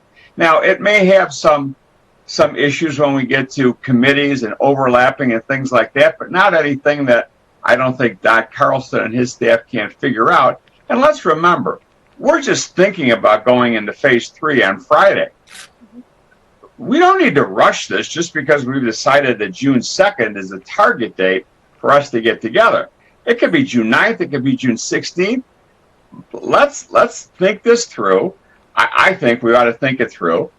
And in a perfect world, let's figure out a way where we can be safe and together and let everybody feel comfortable, as opposed to having some people feel that they've got to come in because their colleagues are coming in, or if they don't, they're not going to. I agree. Be working the same as hard as anybody else. I've got a problem with that, and I'm not putting anybody down who wants to come in. I don't feel like I've not represented my constituents in the last 2 months any more than if I would have been there every day. We can conduct our business every bit as well via Zoom, is my feeling. So I think maybe we take a step back, we look at this, we make sure we can do this. If the auditorium's not an option, maybe the Zoom rooms sound like a great idea, but I really don't want to put any undue pressure on somebody who doesn't feel that they're comfortable coming in. Thank you. Mary Ozog. Thank you, Mr. Chairman. If we do, we maybe need to table this discussion until our next meeting. And I agree with Sam about keeping it on Zoom for the moment, for at least maybe 2 or 3 more meetings. Okay, but we're going to have to take some action on the rules if we're going to do it that way, which I want to make sure. If we want to do that and have a special call on Friday, that might be the way to do it, and people have some time to think about it. But if we do come up with a hybrid solution where some members may choose to stay home, we don't know everybody's physical or health situation or their family's health situation. And on social media, we don't report, and I don't want to see this happen where we report how many people were present, how many were not present. That did happen with our first meeting on social media.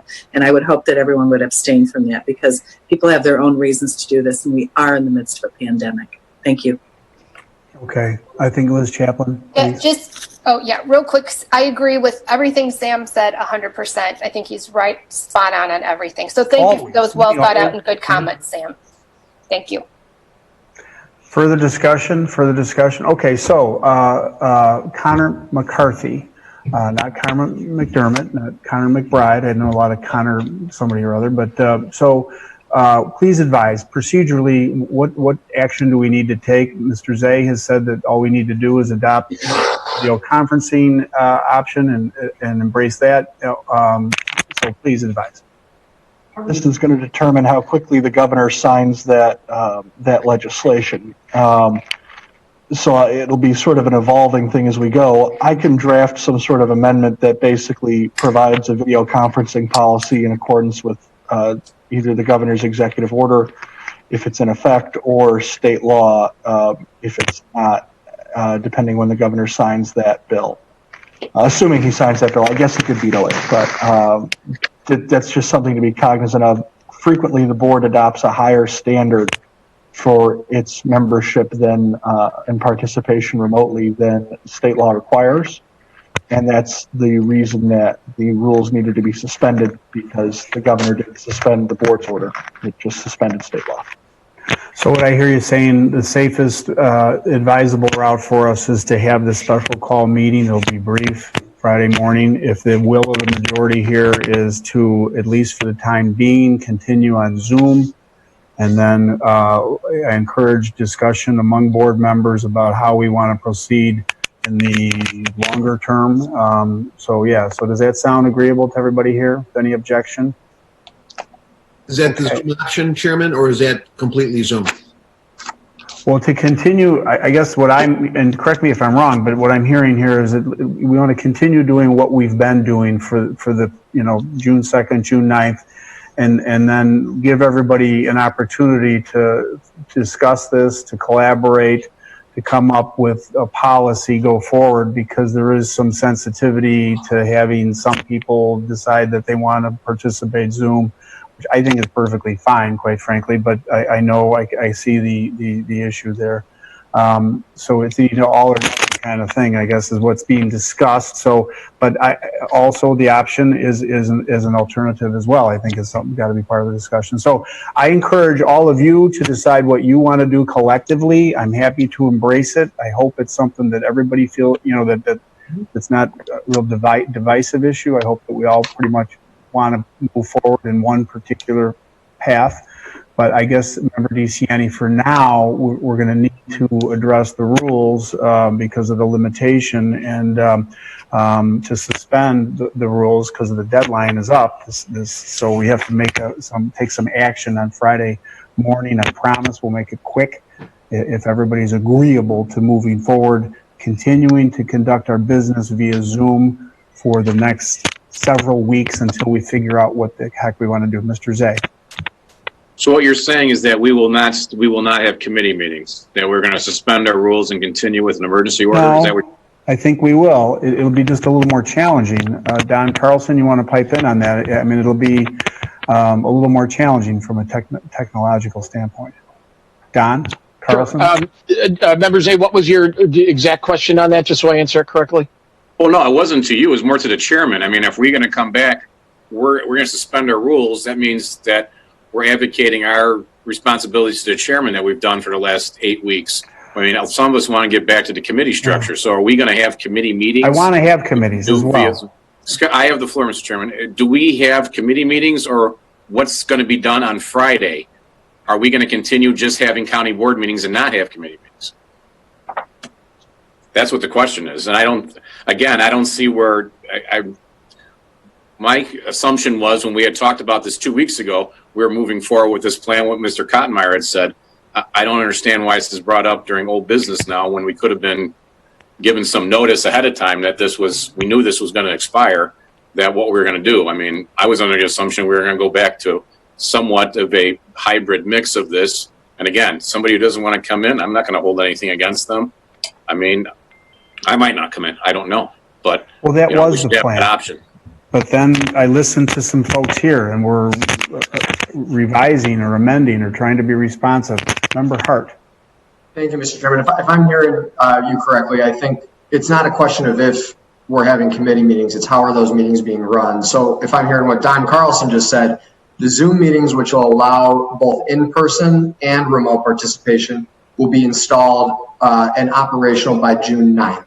So that leaves one meeting week of committees that has a gap. And I think, Don, correct me if I'm wrong, we have an audio conference line solution that will make participation on the June 2nd meeting, if we had both remote and in-person options, much better than our first county board meeting went, because we've already bought new hardware to help facilitate that. So I think we're having committees. It's just we're going to have remote and in-person using two different types of technology. But Don, is that in line with what you think is possible? Let me explain, because I know it gets a little tricky. For stormwater, for example, stormwater is in the county board meeting room, is streamed, and the public can watch, and Stormwater Chairman Zay's municipal partners can watch on our county website. So stormwater is always a go. It's just like a county board meeting. And in that case, it would be done via Zoom. For the committees, because they're in A and B, we would use an audio bridge. We're still going to use a Polycom phone in the middle of the table, so it's not as good as the new solution in the county board meeting room, but it's a solid conference phone situation. We'll be able, everybody in the room will be able to hear, and we believe people on the obviously on the other end of the bridge will be no problem, because they're on the other end of the bridge. That should work no problem. But you're correct that, we do have that gap week. If we could get past the gap week, I'm just throwing it out there, and get to the 9th, I think we're in a much better place. So we can have committee meetings. It's just we're using two different types of technology. So we just have to get through that first one, and then the Zoom meetings, which we just voted on today, would be operational. So, Mr. Chairman, not to interrupt, but I think you were saying we were going to have committee meetings. It's just how we're running them versus a question of if we're having them. Yes, correct. Member Zay, are you receptive to that? Yeah, I just want to make, when you say we suspend the rules or whatever, that's what I just think we need to just amend our rules, as we have in there right now in our rules, that someone who has military service can be a phone or whatever. We can just put a new line in there that members can, be in it by, by Matters Zoom, not to me the by path that we take to get there, but I'm just got to follow my legal advice here. So what do you want to, Connor? So do we suspend in the rules, or how? Well, I think the way to go about it would be to suspend the more restrictive video meeting rules, and then we rely either on the current executive order, if it's still in effect, or the legislation that the governor signs. Yeah, but I wouldn't wait for the legislation. We don't know when he's going to sign it. So I guess we could, if we amend out the remote meeting provision, then we would definitionally adopt state law. Because we'd get rid of our more restrictive standard. Okay, does that sound generally agreeable to everybody? It allows us to conduct our business, but we will have to have a quick meeting on Friday morning, as I understand it. Okay. All right. Anyone else seeking recognition on this subject matter? Anyone else seeking recognition on the order of old business? Mr. Chairman, real quick, on the testing situation, I'm very happy that we finally got a site in DuPage County. Is that going to be, what is that going to look like? Is that going to be a DNA type or a molecular test and or an antibody test, or both? What does that testing set look like? And it will be open to the public, or initially to our first responders and staff? Maybe a lot of this is being worked out. I wanted to get you the news flash. I can answer those questions more in detail after I've had a chance to confer with Karen Ayala, which I haven't been able to do because I'm presiding over this meeting. But we're happy to get back to you on that. Okay, Pete? Okay, thank you. Any further discussion on the order of old business? I thought I saw Sheila Rutledge. Member Rutledge, were you seeking recognition? Just wanted to know if you were going to set a time for that meeting on Friday. That's all I was looking for. Friday morning, early, I don't know, 6 a.m. Is that good? No, it's not, actually. Have fun by yourself. Yeah, we go at 9 o'clock or 10 o'clock, whatever the will. It'll be between. I'd say 9 o'clock. Get it out of the way. Remember to start. You give me a high five there. Yes. Member Covert is next. Sorry. Don, you're on mute. Thank you. Sorry about that. This is old business because it goes back to the Finance Committee. We were talking about the $7 million for the small business relief plan. And I was told that because I asked who was on the committee the vetting committee for those dollars. And I was told that it was in the packet, and it is, but all it says is the grant committee includes DuPage County representatives and Choose DuPage's banking and finance board members. So I'm still wondering who the DuPage County representatives are, and I would love to be on that committee. So I would love to volunteer my time to be on that committee to help vet those businesses. Wonderful. And the Thank other thing you. I wanted to say is just congratulations to all of the graduates, 5th grade, 8th grade, high school, and college graduates in our communities, including my daughter, Catherine Kennedy, who graduated a full year early from high school on Sunday. Smart, huh? Full year early. Wow, that's fabulous. Congratulations. Member Covert. Thank you, Mr. Chairman. I just had a question about the testing site being at the DuPage County Fairgrounds, which is so close to the courthouse, and eventually the courthouse will open up. My concern is, would there be, sometimes lawyers park in the parking lot close to the fairgrounds. Would there be a separation between the public and people who are going to the courthouse? Yeah, Nick has been working on this for some time. We've been talking about this and looking at the logistics of it and how we would staff it, how traffic would flow through there. We're mindful of the fact that the overflow traffic, people at the courthouse use that. They would not have access to that. My understanding is the courthouse, they're going to open up in a real gradual, phased-in approach, so it may not be an issue, but you're right, it's something to be. We also have to talk to the folks, and I think those discussions have already, I know they have already begun. There may be a show going on at the fairgrounds during this time, so we'll have to make sure that we navigate our way through those issues as well. So yeah, further discussion? Anyone else on the order of old business? Mr. Zay. Thank you, Mr. Chairman. I know there's been a lot about PPE, and I just thought, I've been talking with staff the last several weeks with our CARES Act money. I had to run in a personal thing with my mother-in-law and the Bloomingdale Fire Department, and it worries me when I see I have an N95 mask and the Bloomingdale Fire Department has surgical masks. I think we really have an opportunity to lead here and use some of that CARES Act money to basically buy PPE for our first responders, our nursing homes. I mean, we should make a commitment of $1 million or $2 million to stockpile this. I'm not going to get into finger pointing, say we're not getting anything. We're not getting a lot from the state. The state's going to say you're not getting anything from the federal government. We should just take care of ourselves. If they're talking about a rebound on this and it coming back in the fall, we should be prepared for that.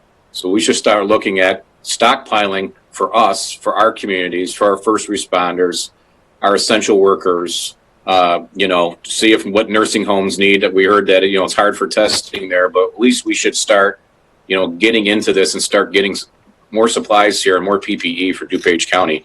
And I think we could use that through that CARES Act money and actually have a chance to lead here. And in case something does happen, that PPE is good for a long time. We should be bringing some of that in-house and making sure we're taking care of what's going on now and in the future too. So hopefully staff will look into that. Very good thought, Member Zay. Member Ozog? Thank you, Mr. Chairman. Regarding the location for this testing facility that you've just announced, was any thought given to perhaps COD or a shopping mall similar to the Aurora Center where they're utilizing the outlet mall?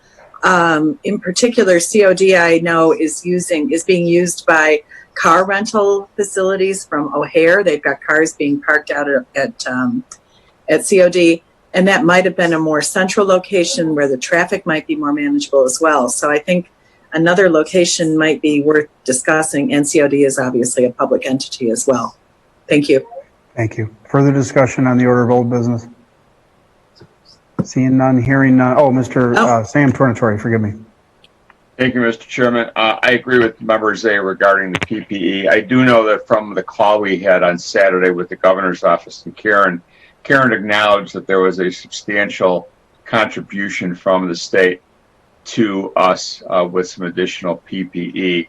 I think that, we should contact Karen, see what she has, see how maybe we could get this out to first responders and nursing homes through the health department. And then whatever deficiency we might have with the state's contribution, we can talk about purchasing some additional things. Regarding the testing site, there was some discussion about possibly putting it in the northeast portion of the county and northwest portion of the county, because that seems to be where a significant number of positive results have taken place. Maybe that's because there's more nursing homes in the area. I'm not sure. But anytime that we're not on our property or something we can't control, then we're dealing with intergovernmental agreements, municipalities, maybe private owners of these shopping centers. There's liability issues. There's a whole myriad of things that we were talking about. And quite frankly, the fairgrounds is controlled by us. We didn't have to worry about any of those things. And everybody's clamoring for a testing site.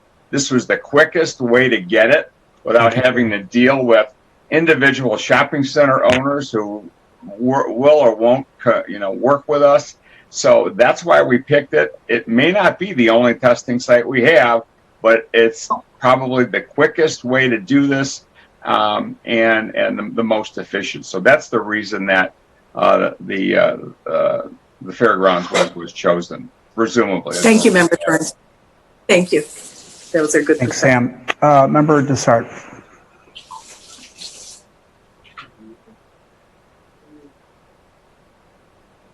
You're on mute. You're on mute, Don. I just wanted to applaud Member Zay and say thank you for bringing up the PPE. I saw on social media our executive director of the care center thanking the public for donating PPE. And I thought, oh my gosh, that makes us look so bad that we don't have our own to give to our own people. So I commend Member Zay for bringing that up. And I think we should stockpile. I think 2 million is too little. I think we should stockpile more PPE than that and take care of our care centers, take care of our first responders. We need, as Member Zay said, we need to lead on this. Thank you. Okie dokie. Member DeCiani? Oh, no, I'm good. Thank you. Oh, okay. You lit up and you're so yes. Okay. Anyone else seeking? Oh, Member Renahan is there. Thank you, Mr. Chairman. I couldn't be more thrilled to hear that we're having a testing center in DuPage County. I think it's really going to make a difference. It's really going to, be important to our residents. But beyond that, I wanted to say thank you to Sarah Hunn. What a couple weeks she's had new stormwater with all kinds of problems happening, and just I've reached out to her and been very helpful. Thank you. Further discussion on the order of old business? Anyone else seeking recognition? Seeing none, hearing none. We go to the order of new business. We have two specific items that we posted. And if we can confine our remarks, at least initially, to those two items in that order. Item A, reducing the size of the DuPage County Board. As I said in the opening chairman's remarks, it's reducing the size of our board is not a new conversation. Since 2002, when the size of the county board was reduced from 24 to 18 members, and a separate forest preserve district was created with a 6-member board, the county board has periodically re-examined its responsibilities and its size. Today, we are considering the subject matter again. And it's a timely discussion as we will redraw the current county board boundaries in 2021 after we receive our 2020 census data. Member Healy, in particular, has spent a lot of time researching this issue, and other newer members have joined the conversation, including Member Ozog. And that's nice. That's good. So if it is the will of the county board after our discussion this morning to pursue this issue, I will direct the state's attorney's office to to lay out a timeline for action and the appropriate legal steps required to move forward. So with that, if I may kick off our discussion on this subject matter under the order of new business, I call on member Jim Healy, please. Thank you, Mr. Chairman. Like you, I have a long history of pushing the idea of reducing county government, and in this case, the size of the DuPage County Board. Over 30 years ago, as a city councilman, I pushed to reduce the size of the board. Ultimately, that board was reduced from 16 to 8. 20 years ago, I floated the idea of reducing the size of this county board from 18 to 12 members. However, after being smacked in the head by Mr. Mayo, at that time there was only token support from both sides of the aisle. In 2010, I again pushed the idea to put a referendum on the ballot, and I sought a majority from the members of each district to do so. While there was much greater support at that time, the matter fell 3 members short of my goal. So again, I asked this board to consider putting a referendum on the ballot this November to reduce the size of the county board from 18 to 12. As you may know, a county board has the authority on its own to reduce the size of the county board starting in this time 2022. However, I am certain all of you will agree a change like this that affects our residents' representation on this board should be voted on also by our residents, even if that vote is only an advisory referendum. Over the last 6 months, I have encouraged the state's attorney's office to familiarize themselves with this issue. They've enjoyed many hypothetical and thought-provoking conversation with Mr. Boleyn's office, and I commend Mr. Boleyn and his staff for taking the time to thoroughly understand this issue in advance so that when this day came, he would be ready with the answers to questions that this board and the public would naturally have about the process. I spoke with Chairman Cronin on this issue about a year ago, and I have spoken with many of you over the last year, and some of you for over a decade. Had the COVID-19 outbreak not happened, this issue would have been before us in early April. But we are here today, and I welcome the many board members on both sides of the aisle who have expressed support on this issue. I especially thank members who are not certain if they even agree with me on reducing the size of the board, but agree this is something that we should place on the ballot for the voters to decide. I ask that we work together on this. This is not a political issue, as both Democrats and Republicans line up on both sides of this debate. Accordingly, at our next meeting, I would suggest the State's Attorney's Office opine on the process that must be followed, and at the same time develop an advisory referendum question for inclusion on the November ballot. I would like this advisory referendum question to be part of our further discussions at the next county board or the next finance or the calling of the redistricting committee. While I look forward to debating this issue during the November election, at this point, the question to this board is simple. Once we understand the process, should the voters have a say?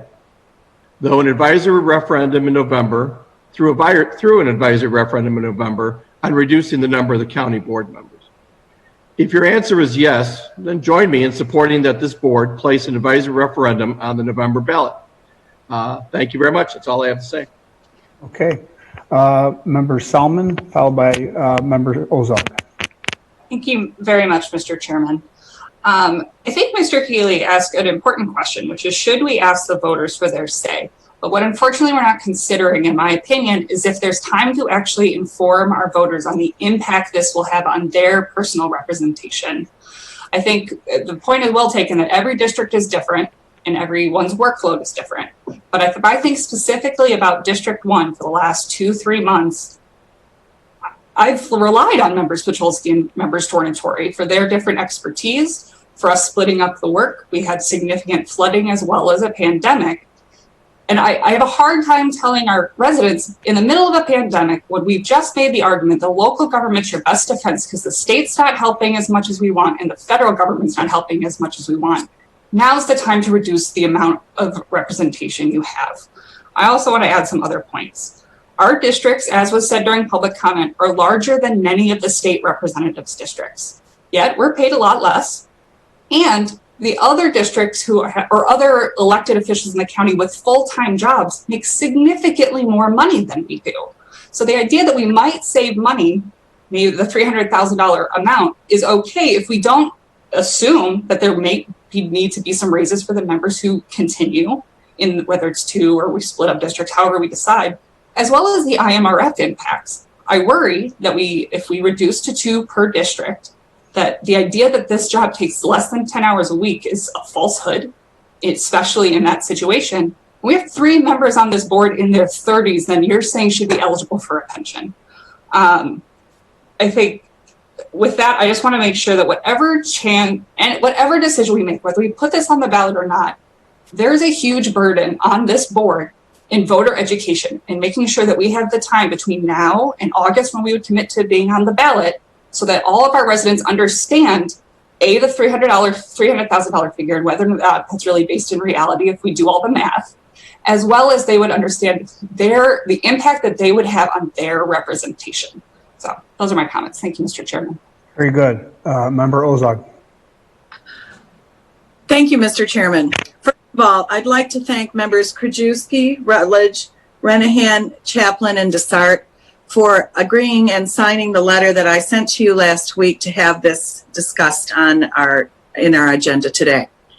I would like to I'd like to discuss the fact that I recall well in 2002 when the board reduced its size from 24 to 18 and yet spun off 6 more forest preserve positions. Since that time, this board has also raised their pay to $52,000 a year, which is one of the highest salaries for board members that we have in the Collier counties, except for Cook County, which is a different story, and we'll leave them out of this discussion. I think that if we put this, if we look back in history, there's been a real movement toward doing this in McHenry County. In 2016, they did put this up for referendum. 80% of their voters felt that they should go from a board size of 24 to 18. We are allowed by statute to go to a smaller board size. And the other issue that I'd like to bring up as well is that I believe this really is a good idea. I think the board will be more nimble. We will save at least $300,000 a year plus added benefits. And I see no reason why we can't do this. We are paid more on this position, which has no job description. Everybody has various, I call it ebb and flow responsibilities, sometimes how much they choose to do, sometimes how much they've been assigned to do. But I believe that our pay is substantially more than a good share of professional positions within our own county. And I'd also like to see that, say that I don't believe we need a referendum to do this. We are able to do this as a board. And the other statistic that I'd like to point out is that in McHenry County, when they did vote on this in 2018, they did the referendum in 2016, when 80% of the voters said that they should reduce the size of the board. When they actually did vote on this in 2018, they had a 91%, hang on just a minute here. Yes, I'm sorry. The figure I wanted, besides agreeing that they should reduce the size of their board, they also agreed to term limits for themselves. 91% of their voters said they should go down to a 12-year term limit for board members, 3 4-year terms, and 2 4-year terms for chairman. But I'm not finding my figure right in front of me, but it was overwhelmingly approved that they would reduce the size of their board. And I believe our voters would certainly feel the same way, especially when you look at the challenges we're going to be looking at this coming year and several years into the future. So I propose that we agree that we will vote yes or no as a board. We will not do a referendum because we don't need it. And I think we can very much decide, we can look at the 2016 80% yes referendum from McHenry, a similar Collier County, and go ahead with this. And I'd like to see a vote taken that we would go ahead without a referendum. Thank you. Okay. Further discussion, Member Pachowski, followed by Member Larson. Thank you, Mr. Chairman. First off, how many times have we said DuPage County bigger than 6 states, and that we have almost a $500 million budget and a head count of 2,000 people, that we have a AAA bond rating, that we balance our budget? And I think all the other collar counties are bigger than us now anyway. If you look at Cook, Kane, Lake, McHenry, and Will, I think they're all bigger than what we have right now. And if the voters decided, you think they'd stop at 6, they'd probably want to get rid of 12. And I think what Ashley Sullivan's comments were great. We're dealing with flooding in DuPage County, District 1, and her and I and Sam have worked well together. We also have an issue with the COVID-19. So I don't know if this is the right time, but I think it is what you put into it. And it is a lot of work here. And we are if we're bigger than 6 states, why are we reducing it? In my opinion, it's something that I think we really take a serious look at, especially when you look at our districts are 125,000 people. The public comment person was right. Maybe we make them smaller districts to make them more accountable, because there's so much that is involved in representing somebody at this county board level. Thank you, Mr. Chairman. Well, thank you. Thank you, Member Pachowski. Member Larson, please. Thank you, Mr. Chairman. There's always a danger in comparing apples and oranges. Obviously, McHenry County is a smaller county than DuPage and started with a larger board than the one we have. By the same token, we are in a state that has been said many, many times, more units of government than any state in the country by double. And the chairman has shown tremendous leadership in taking on those issues. So, but when we get to talking about an issue of the representation that we provide to our constituents, I think those constituents are entitled to a voice. I think they're entitled to express, even we may assume that they're going to support this, and maybe they will, but I think they're entitled to express that voice and to articulate what they want to do. I don't see how we can justify going from 18 to 12 and then raising salaries. I don't think the voters want that. Yes, there have been a few small raises in salaries over years. I think the salaries, when I started almost 10 years ago, it's a difference of $2,000 from 50 to 52 over 10 years. So we have had very few raises, and frankly, I voted to keep those smaller. I've never taken the pension that was offered. I've never taken the healthcare benefits. There are other ways to save money that we spend on board members that has been articulated by our fellow county board members. So I get it. The public has to look to us, and we have to provide leadership in terms of saving money. When we talk about potential staff reductions, when we talk about cost reductions countywide, if we don't set the example as a county board, it's going to be difficult for us to justify that to our voters. So I do think this is a matter that the voters are entitled to have a say, and I will support Member Healy's proposal. Further discussion, Member DeCiani. I've got mixed feelings on this. I came from a city that had 14 aldermen, nearly the same size of our county board. And I often thought, would it be nice to have 7? Because I would call all my aldermen every Monday and talk to them about the agenda and whatnot. Yeah, it would have made it easier on me to do that. But as looking at across at my aldermen, if this came from the people of my city to push cutting the board in half, I would have felt a lot different. But selfishly, if it was coming from me as the mayor, I would have felt that I was actually making it easier on myself. So each one of those people had the ability to help and contribute. They all had different perspectives, different professions, etc.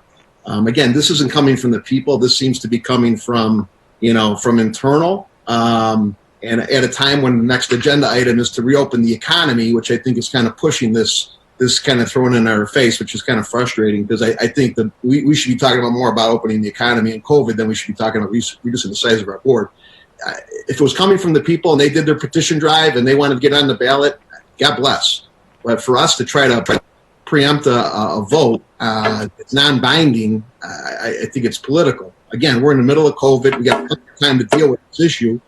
Chairman, you were in Elmhurst. I mean, why didn't you advocate for cutting the board in half? When you were, senator, and I think the bigger issue that we could really talk about is pensions. I mean, we've got people coming from Springfield that join our board and they're on their second and third pensions, and we've got $137 billion in pension debt in the state. I would be all open to making sure people don't take a second or third pension coming on the board than reducing the size of our responsibilities. I think that would be a better use of our time, but I don't think that's the discussion for here. I think we should focus on COVID, focus on reopening our economy, because I know with flooding and COVID, my phones were ringing off the hook. I had 5 business people here putting their applications through. Some were from Addison, some were from Elmhurst. actually coming to my office because they're barber shops and they don't have access to a computer. So I literally opened my office to them so that they could actually request grant money. So I think the more hands on deck, the better. Again, I haven't made a decision on this, but the timing, I think considering what the real agenda item that we have next is kind of questionable. And I would be more for getting rid of second and third pensions than reducing the size and responsibility of our board. Thank you. Member Zay, followed by Member Ozog, followed by Member Krajewski, followed by Member Tornatore. Thank you, Mr. Chairman. I think it's a great discussion. I was here when we reduced the board, and we did split the Forest Preserve off because people thought there was a conflict between what the county board was doing, what the Forest Preserve was doing by running roads through forest preserves and things like that. So that's where that came from. I'm concerned when we just had an influx of new board members, and we heard in finance today that a lot of people are saying, we need more discussion on budgets because I don't understand the budget process. And I don't know, when we have a bigger board, we have more diversity of more people, more opinions. And I think my bigger issue is if we're going to talk about reducing the board, we have to talk about what is the structure of county government in DuPage County. I mean, myself and Mr. Eckhoff have been advocating for home rule for a long time. We just saw Springfield give themselves a pay raise for their 3 days that they worked, this session. So if we are not going to have a discussion about home rule, and I think we already have the home rule authority, but if we're not going to go for home rule, then I would advocate we also then say we're not an executive form of government here in DuPage, that if we're going to reduce the board, then we don't need a county board chairman, that we have 12 members, we elect a chairman amongst ourselves. Because at this point, we are dependent on Springfield. We're dependent on legislators from different parts of the state, Republican and Democrat, to make decisions about legislation here that affects us in DuPage. We have seen too many times where the city of Chicago has been opted out of legislation because it doesn't benefit them, but we get held to a different standard. So I think it's time when we see, especially during COVID, when we're going to have this discussion about reopening, and that we have different sets of standards for the city of Chicago than we do for DuPage. And I think our residents have done a great job social distancing. We saw last weekend again. What do we see headlines today? One of the most bloodiest Memorial Days down in the city of Chicago. That we need to separate ourselves. We need to have more self-determination. And that if we are not going to go for home rule, then I would advocate then we reduce the board and we think about than not doing the executive. I think it's the time that we've been let down by Springfield again, and that we need to look at this. And it's great we're having a discussion. I don't agree with it. I think we do a lot. I know newer board members don't have the responsibilities. I can tell you myself, I know Sam's tired. We've all been on the phone with staff nonstop. But when we change the board and then you lower that responsibility, I think it's a lot of problem. I think you see those problems in schools, school boards, where superintendents and assistant superintendents run the organization, and you just have small input from board members. And I don't want that, because what do we see? You see 80%, 75 to 80% of our property tax going to schools because administrators are thinking of, well, I need to do this, and it's about the schools, and there's not a pushback on a larger body to say, no, we got to watch out for the taxpayers. Thank you. Member Ozog. Thank you, Mr. Chairman. First of all, members, I can assure you as an 8-year school board member that the dog does not, or the tail does not wag the dog. We certainly took initiatives. We certainly tried to direct things. That is not how school boards operate. I'd also like to point out to the chairman, from our rules, at the next regularly scheduled meeting, a board member shall be allowed to make a brief introduction of said proposal initiative during new business. So I just want to point out that I should have been the person to speak today because I turned in a letter with 6 signatures last week. The other point I'd like to make is that we do not need a referendum. And Mr. Chairman, last week in the Daily Herald and also on WBBM, you were very strongly in favor of this idea. So if we're going to convolute, we're going to simply clog up this issue. I don't think that the taxpayers, if you look at an 80% yes for this in 2016 in McHenry County, I think we can assume that less government is certainly better. The ACT initiative, the centerpiece is consolidation. reduction. So if this is really what the board is about, and we're really going to follow this, we're going to reduce the size of the board. And I think we can do this without a referendum, and I think our taxpayers will laud us. And also, as for salary, I've been watching our salaries. I'm on the job listings for DuPage County. There was one job last year where they were looking for an attorney in the state's attorney's office, and I believe the salary was somewhere between $50,000 and $55,000, and they wanted said attorney to pay their own malpractice insurance. So in terms of how we're compensated, I think it's very fair. And I really think that if we reduce the size of the board, we have a savings, and we also can consolidate some of our committee assignments. And I think it's the right thing to do. And you agreed with me last week in the newspaper and on radio. Thank you, Mr. Chairman. Member Krajewski. Thank you, Mr. Chairman. This is an issue I brought up a couple times over the last 8 or 9 months under new business, so I'm glad we're having the discussion. I know you advocated a long time ago, and Board Member Healy's been advocating this for a long, long time. But I'm just glad we're having the discussion. I think, however we do it, I was advocating several months ago about just at some point before COVID hit, to just have a committee, put together under, you assign one to kind of look at the different recommendations, whether it's a referendum, no referendum. We do it ourselves, just how we'll go about doing it. I'm just glad we're having the discussion. I think we should go down to 12 members, but again, it's not for 2.5 years, 3 years. It's under the new remap that's coming up. I'm just glad we're having the discussion. Thank you. Member Tornatore, followed by Member Elliott. Thank you, Mr. Chairman. I guess whether to go from 18 to 12 is just a matter of preference. For me, discussions about salary and responsibilities, I think, are irrelevant to whether you got 18 or 12. There are days when I don't feel like I get paid enough to be on this board, and there are days when obviously I get paid more than I probably should. So I think it all levels off in the end.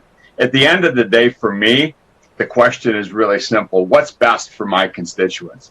What's best for the taxpayers? Are they going to be better served with 2 people in District 1 as opposed to 3?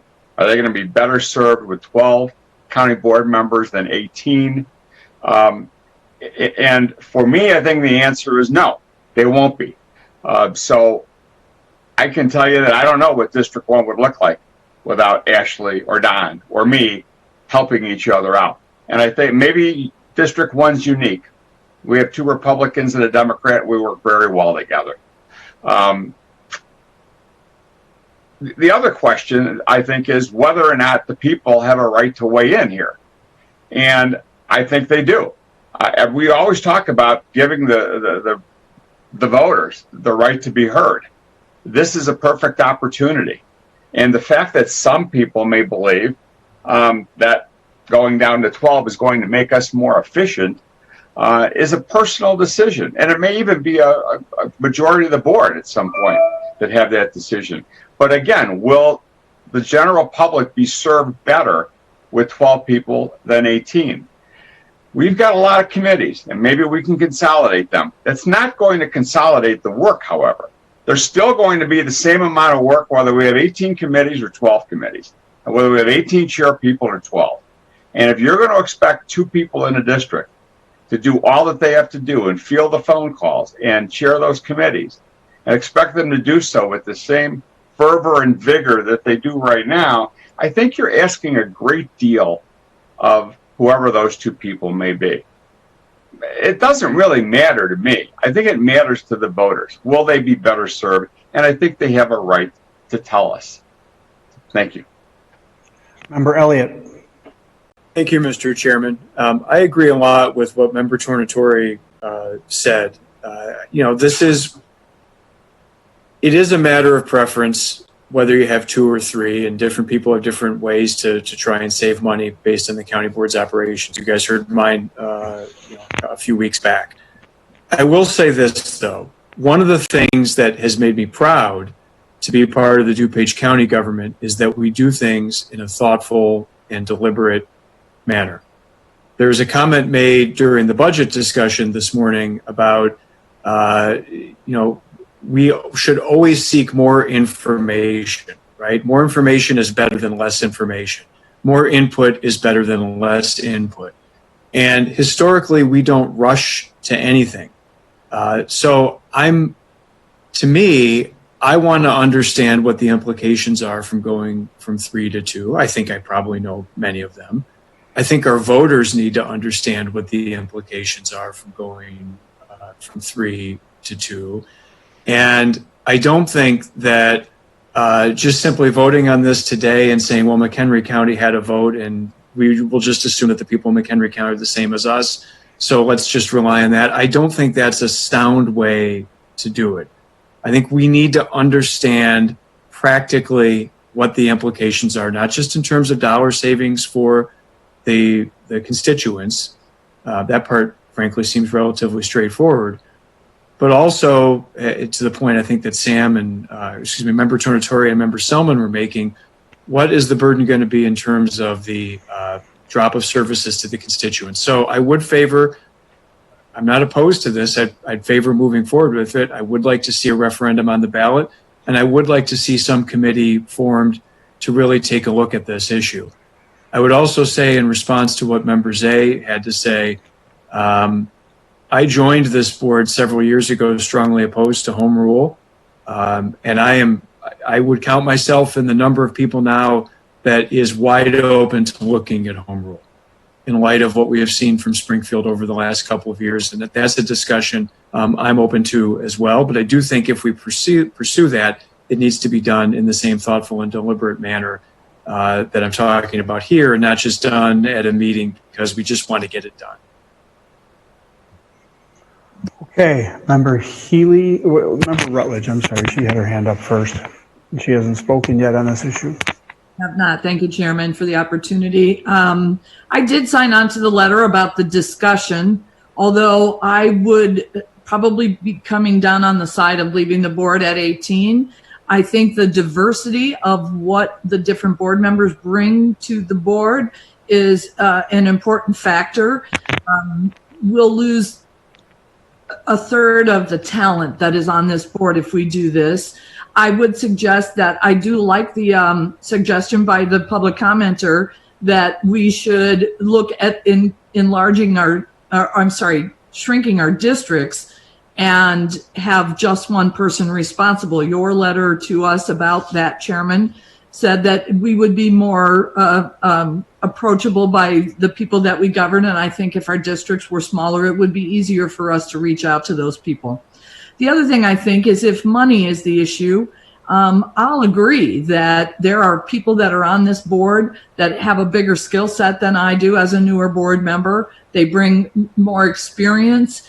And if money is the issue, then think about maybe setting I don't know what else to call it, but an introductory pay rate for new board members. So the first year on the board, they make X amount of dollars. And then second year, they get boosted up to the salary that most of the rest of us are being paid, or some kind of a consideration for that. We don't hire county employees at the highest rate of pay for whatever their position is. So I don't think that that's a problem for me anyway, to take a look at pay raises for new board members coming onto the board if money is the issue and we're trying to save.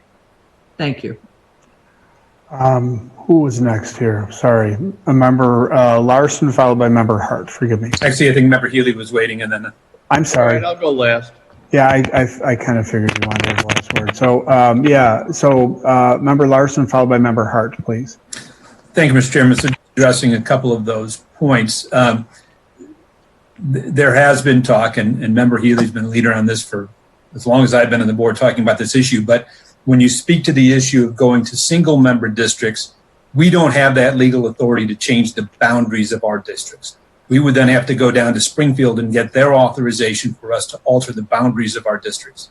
We can, as a board, by referendum or on our own, move from 18 to 12, keeping the same boundaries of our districts that we have, but to do a different method, shrinking the size of our districts is an entirely different process.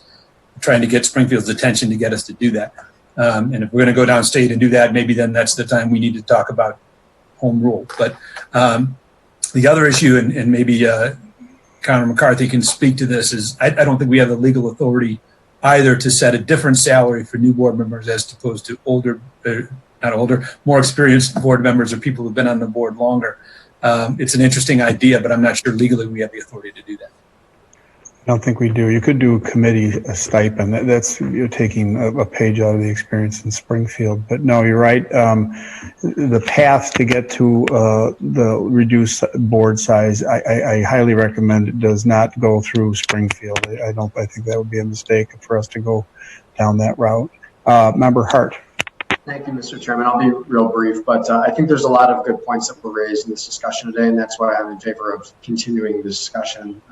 The one sticking point to me, though, is since we're dealing with our citizens' representation on this body, I do feel very strongly that it should go to a referendum.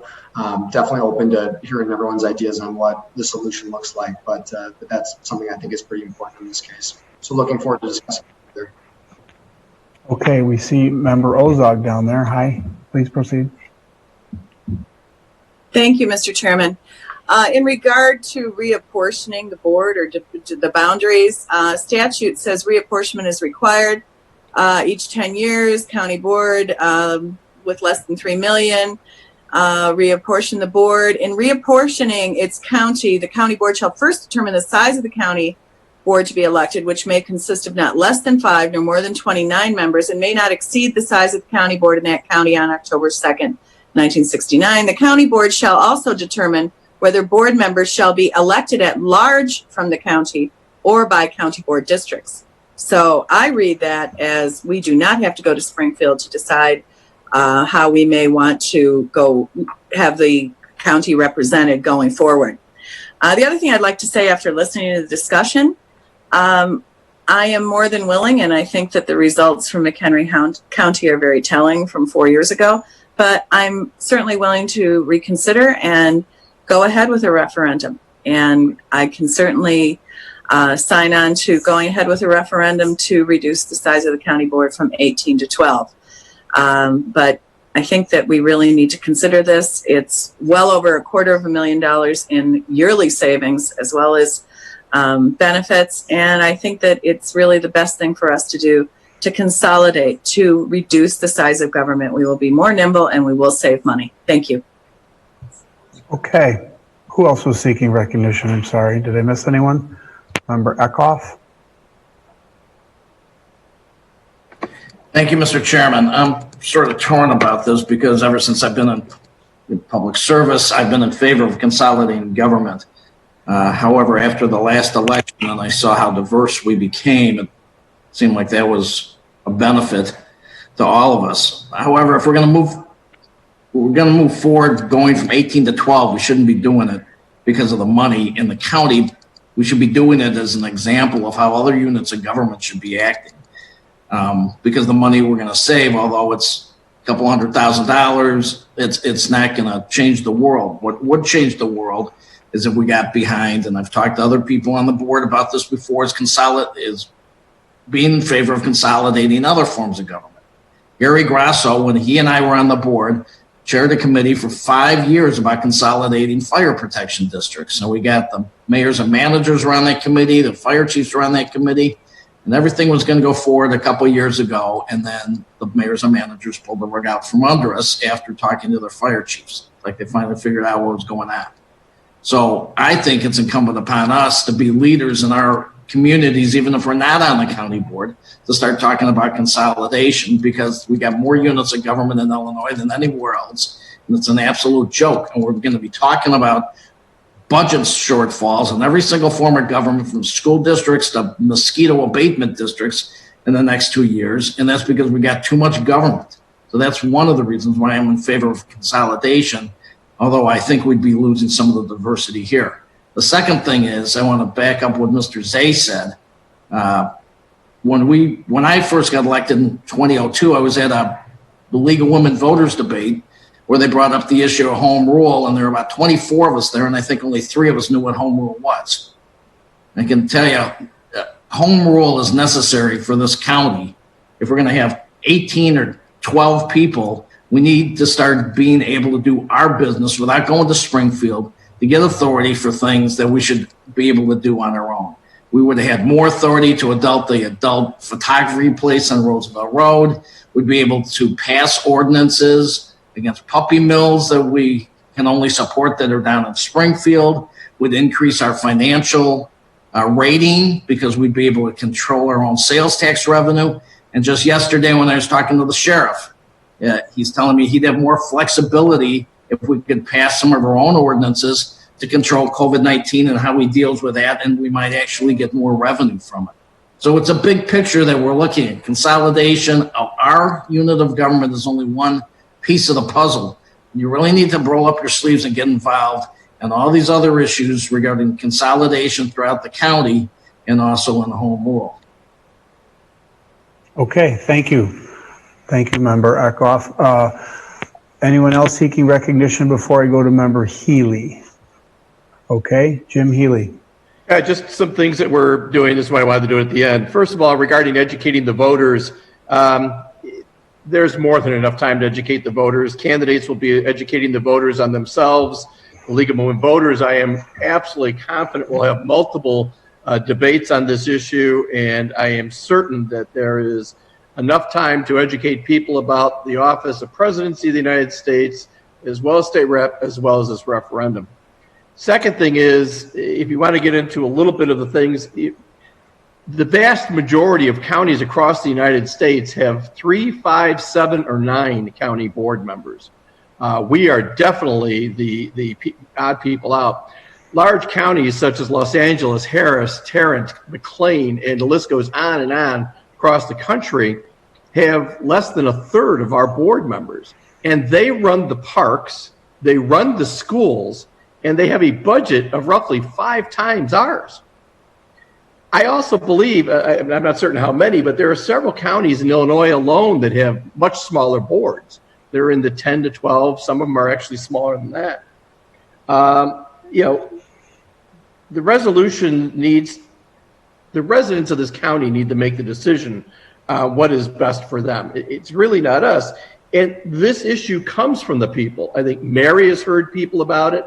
I know over my 23 years in the county board, I've heard people talking about it. In fact, when the news article came out, I got flooded with phone calls going, why aren't you on this? Why aren't you pushing this? And I had to inform them. I've been talking about it, with the state's attorney and everybody for the last 6 months plus. This definitely is coming from the people. And technically, the board can do it on its own. I mean, we're given that authority between 5 and 20 something. But don't we think we want the input from the voters? I think that's just a fundamental thing to me, is to turn to them, even if it is just an advisory referendum. I've never been afraid of a referendum. In fact, I'm against home rule, but I would be very happy to have a home rule referendum on the ballot. And finally, there will be lots of people who will be pushing this, and they will be having debates and stuff like that. I am absolutely certain the League of Women Voters will be doing this as something that they have talked about for years, as something we should offer to the voters. And Mary, I look forward to working with you on this. I think we make a great tag team, and I'd be happy to. And what I love most about this conversation is the fact that we have Democrats and Republicans on this screen in front of me that are both for and against it on both sides of the aisle. And that's the main reason why you really need to have a referendum, so we can listen to what the voters have to say. And it'll be a decision that'll be made by the next board. I won't even be on this board when the decision is made. But that is something that'll be made by the next board, and they need some guidance from the voters as to what they believe is the best route to take. So thank you, Mr. Chairman. Thank you, County Board, for allowing me to expose my position on this issue and to look forward to further discussions. Okay. All right. Thank you, Member Jim Healy. The other item that we have on our agenda under the order of new businesses is Open Dupage Plan. As we come to the discussion of the Open Dupage Plan, I'd like to remind everyone that we provided this draft plan for your review. I think it was the first week of May. This proposal was developed in concert with the Dupage County Health Department and Choose Dupage. Now, the idea was to incorporate some of the best practices and thoughtful planning that industry leaders had already done in the areas of retail, manufacturing, office space, and restaurants, and to come up with a gradual, phased reopening plan. Our goal was to strike the right balance between the need to keep our residents and workers safe and our need to restart our local economy.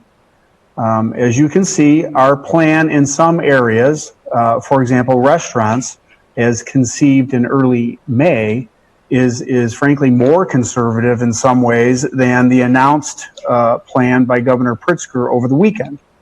So ours calls for a 25% opening of indoor and outdoor establishments. His calls for widespread outdoor dining at establishments that follow the state guidelines. So after you had received this plan, I shared it with the governor. I spoke with him last week. I was gratified to see that he too felt that if we handled, if handled properly, in conjunction with best public health practices, we could loosen the restrictions in the Restore Illinois Phase 3 plan to allow some gradual movement toward traditional businesses and business practices. So as you read the Open Dupage plan, I think it's clear, but allow me to emphatically state, I do not believe that we can just flip on a switch and just open up restaurants, retail establishments, and businesses. We need to proceed gradually, carefully, with one eye always fixed on the moving target, that is the COVID-19 infection rate and the row factor and all the other different indicia. We can and will work closely with DuPage County Health Department as we move forward together through a safe, public health-focused reopening. So with that, I'd like to introduce Karen Ayala, followed by Greg Bedeloff, followed by our state's attorney, Bob Berlin, and they can make presentations, and then we can open it up for some questions. So Karen, why don't you start off with your remarks, please?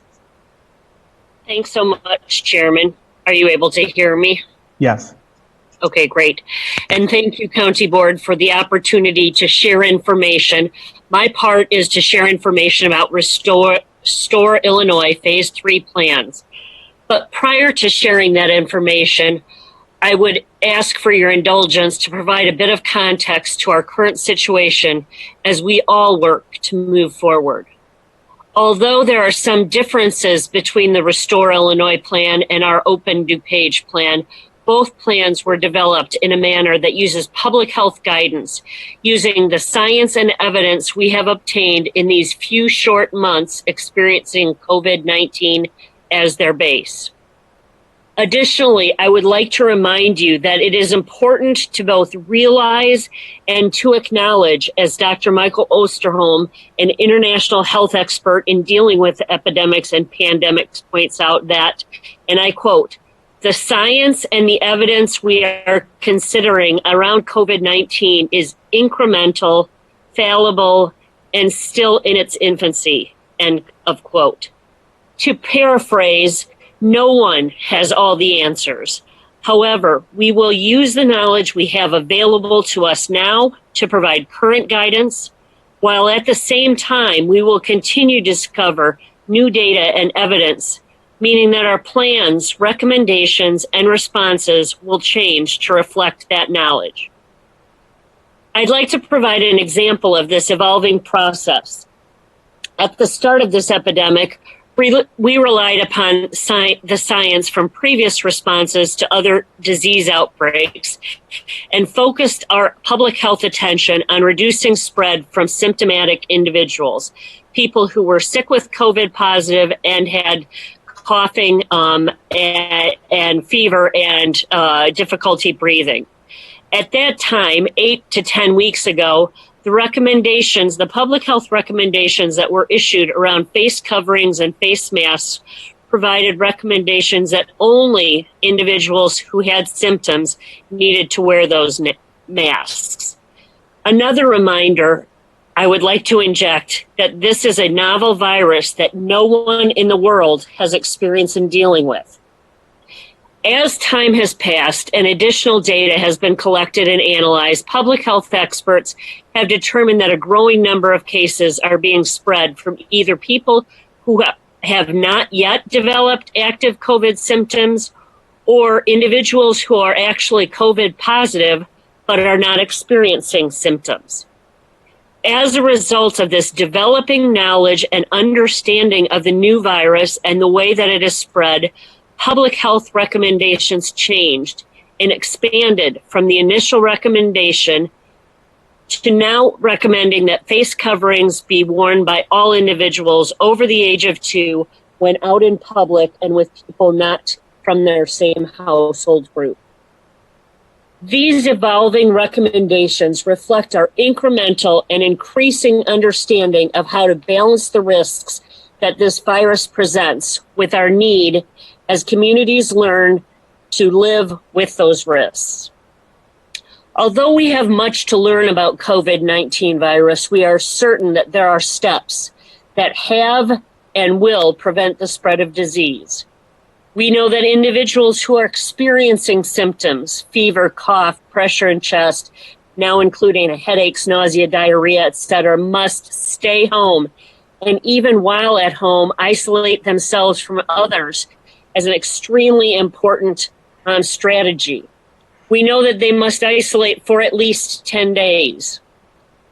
We also recognize that the social distancing measures we have engaged in for the past 10 weeks have had a profound and positive impact on the spread of the virus among the community. The stay-at-home orders and reduced groups of individuals gathering, regardless of purpose, has had a significant impact on our healthcare resource capacity being adequate to address the needs of our sick residents. Even with those, however, we are now over 7,000 cases that have been lab confirmed in DuPage County, with the expectation that those are truly the tip of the iceberg in terms of community spread. The third strategy that we have embraced is understanding that frequent hand washing, universal face coverings, coupled with the other measures, have all helped us get through this wave, perhaps our first wave of this pandemic, with only, and I put this in italics, only 338 lives lost. Each of these numbers, regardless of age, regardless of whether they lived as our neighbors in the community or in long-term care facilities, represent someone's mother, father, grandmother, grandfather, aunt, uncle, brother, sister, son, or daughter. To be clear, we are not done with COVID-19. The risk has not passed. In fact, national estimates now set the expectation that we will double the number of deaths nationally and will have experienced nearly 200,000 deaths by the end of this summer. As others have recently used the words of Winston Churchill that he shared in 1942, just after the British defeated the Germans at Alamein, driving them out of Egypt, Prime Minister Churchill said, "Now this is not the end. It is not even the beginning of the end, but it is perhaps the end of the beginning." And those same thoughts hold true for COVID-19. As I outline the Restore Illinois Phase 3 elements, and then Greg provides open DuPage plans, I want to reinforce the principle and the fact that there are no plans that will allow us to open up our communities while at the same time reducing health risks or reducing the spread of the virus among our residents. These plans, however, attempt to balance those risks. Opening our economies and our communities is a necessary step that we all must understand must happen. However, it is also important to understand that these steps will increase the spread of the virus across our communities, to our neighbors, our families, and our friends. So we ask ourselves, how can each of us help? What can we do that will make the biggest difference? How can we be successful? And my response as it has been from the start, is that those answers lie squarely on our own individual and our collective shoulders. In fact, it will require that each and every resident, individual, and business throughout our communities continues to embrace public health guidance that will be the requirement to help us move forward. That said, now is the time that we need, from a public health standpoint, your help and support. As the lead public health authority for DuPage County, I am asking that we as community leaders both reflect as well as support broad compliance for the known strategies that are outlined in these plans and for the strategies that we will learn as we go forward. That is what will make the difference. Inevitably, we will have differences of personal and political opinions. However, the support of these widely regarded, highly researched, and evidence-based public health guidelines at every opportunity will be critical. We will save lives and we will promote economic recovery if we can be both smart and strategic, if we support the guidelines, and even further, if we model those guidelines through our everyday actions. Those guidelines are the public health messages that are developed and shared by our federal, state, and local partners. To be clear, these are not red or blue recommendations. They are not progressive or conservative recommendations. These are public health recommendations developed to apply our best and brightest scientific, public health, and medical objective knowledge to guide us through this unprecedented situation. This virus has one need to survive. That is a host, a human host, where it can live and grow.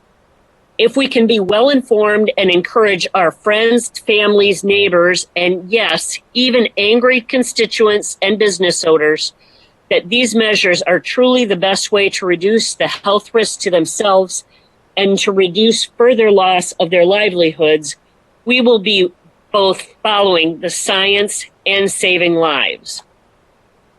In fact, by doing so, we will actually be offering communities the best measure of hope and optimism to return to a semblance of normalcy. When this pandemic began, I remember standing in front of you and encouraging you and all residents of DuPage County to use 3 sources of information for updates, information, and data to guide your next steps. That is probably more and increasingly true today and every day as we go forward, while we hear many different and often competing ideas, theories, and action steps about what should happen next. The truth is, we do know that science, not emotion, will provide the best, albeit not the easiest, path forward. Together, the DuPage County Health Department, with the chairman's early and unwavering support, chose and will continue to choose to take next steps and make decisions using science, evidence, and data as our base. Now, as we turn to the next steps, Phase 3 of the Restore Illinois plan provides information about general health policies for all businesses that will be reopening, travel and HR policies, as well as health monitoring policies. Those include all of the elements that have been put into place for our essential businesses, including people who are sick or experiencing symptoms should stay home. All non-essential travel should be discontinued. And while at work, health monitoring and quick exit of individuals who begin to display symptoms should be removed from the workplace. Phase 3 includes expanding childcare. Childcare has only been available as an emergency, under an emergency basis for essential workers. Phase 3 will expand childcare opportunities, but still significant limits are in place. Each individual child care center can have no more than 8 infants and no more than 10 other little people in any classroom. Next, manufacturing, offices, service counters, and retail businesses are being allowed to open at 50% capacity.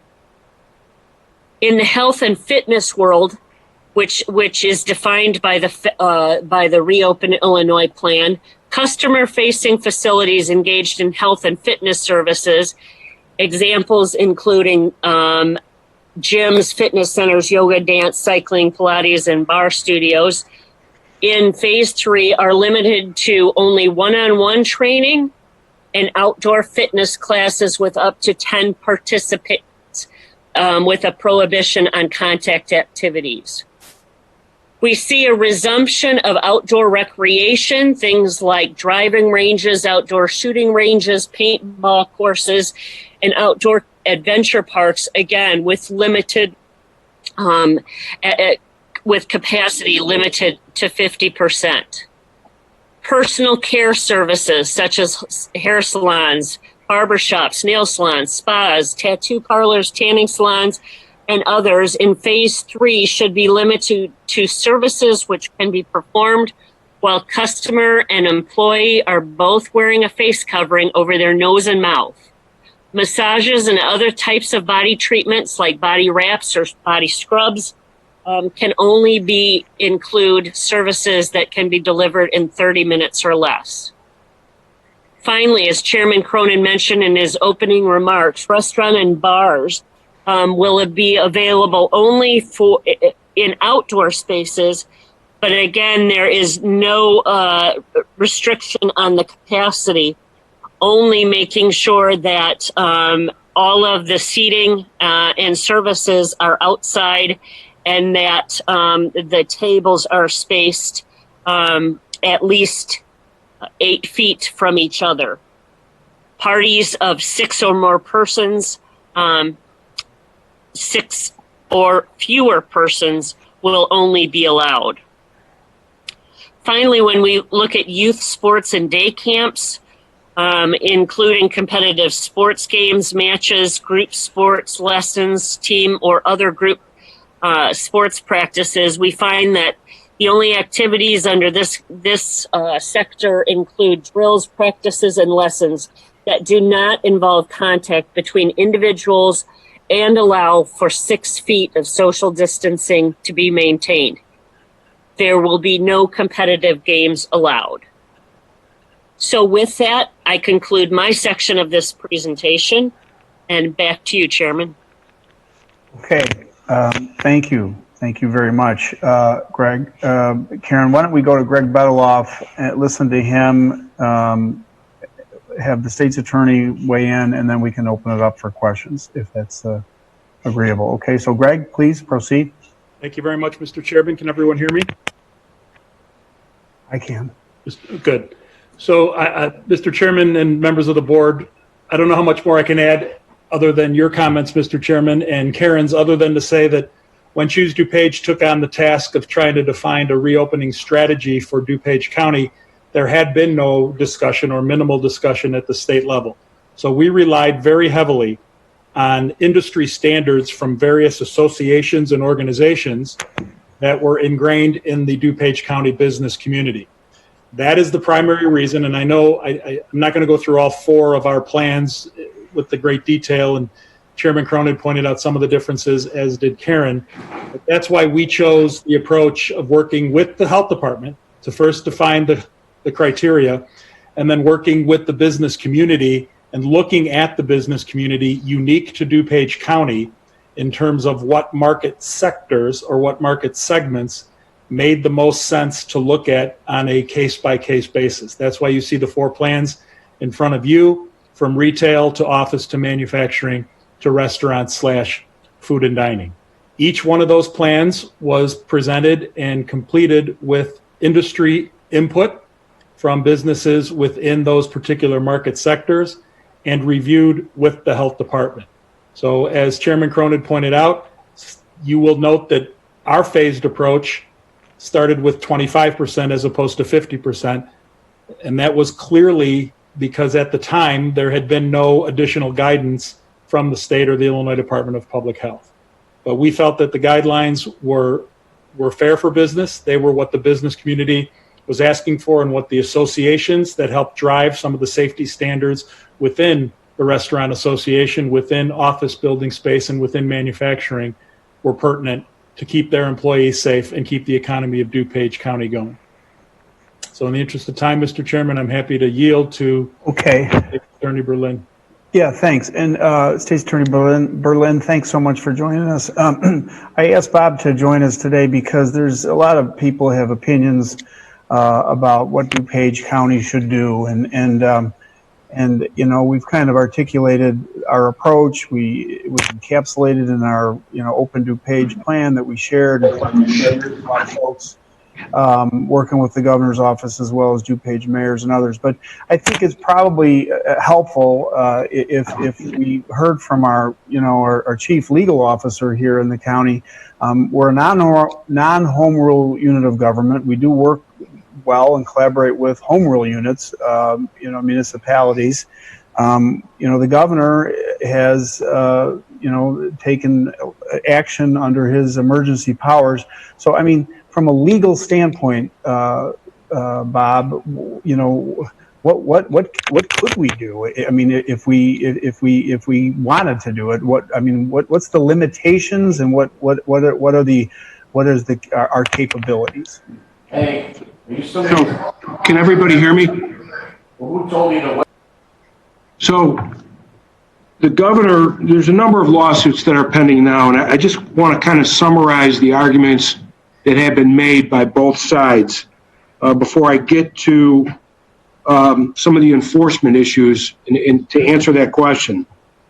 The governor's authority comes from the Illinois Emergency Management Agency Act, or IEMA.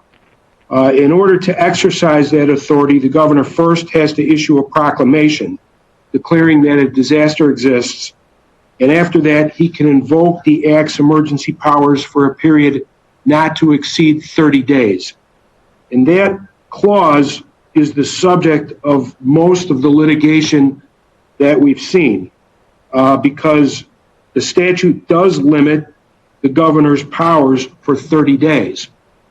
What's happened, though, is the governor has issued 3 separate statewide disaster proclamations, March 9th, April 1st, and then again on April 30th. And the courts, so far, we've had Judge Lee in the U.S. District Court and also the 7th Circuit Court of Appeals, as well as Circuit Court in Cook County and a Circuit Court in Sangamon County, have ruled that as long as the governor makes new findings of fact to determine that a state of emergency still exists, the Act empowers him to declare successive disasters, even if they stem from the same underlying crisis. In fact, Judge Lee, in the federal district court opinion, noted that some types of disasters, such as a storm or an earthquake, run their course in a few days or weeks. Other disasters may cause havoc for months or even years. The Attorney General, in their response to this litigation, noted that in just over the last decade, Governors Quinn, Rauner, and Pritzker now have issued successive disaster proclamations related to a single event.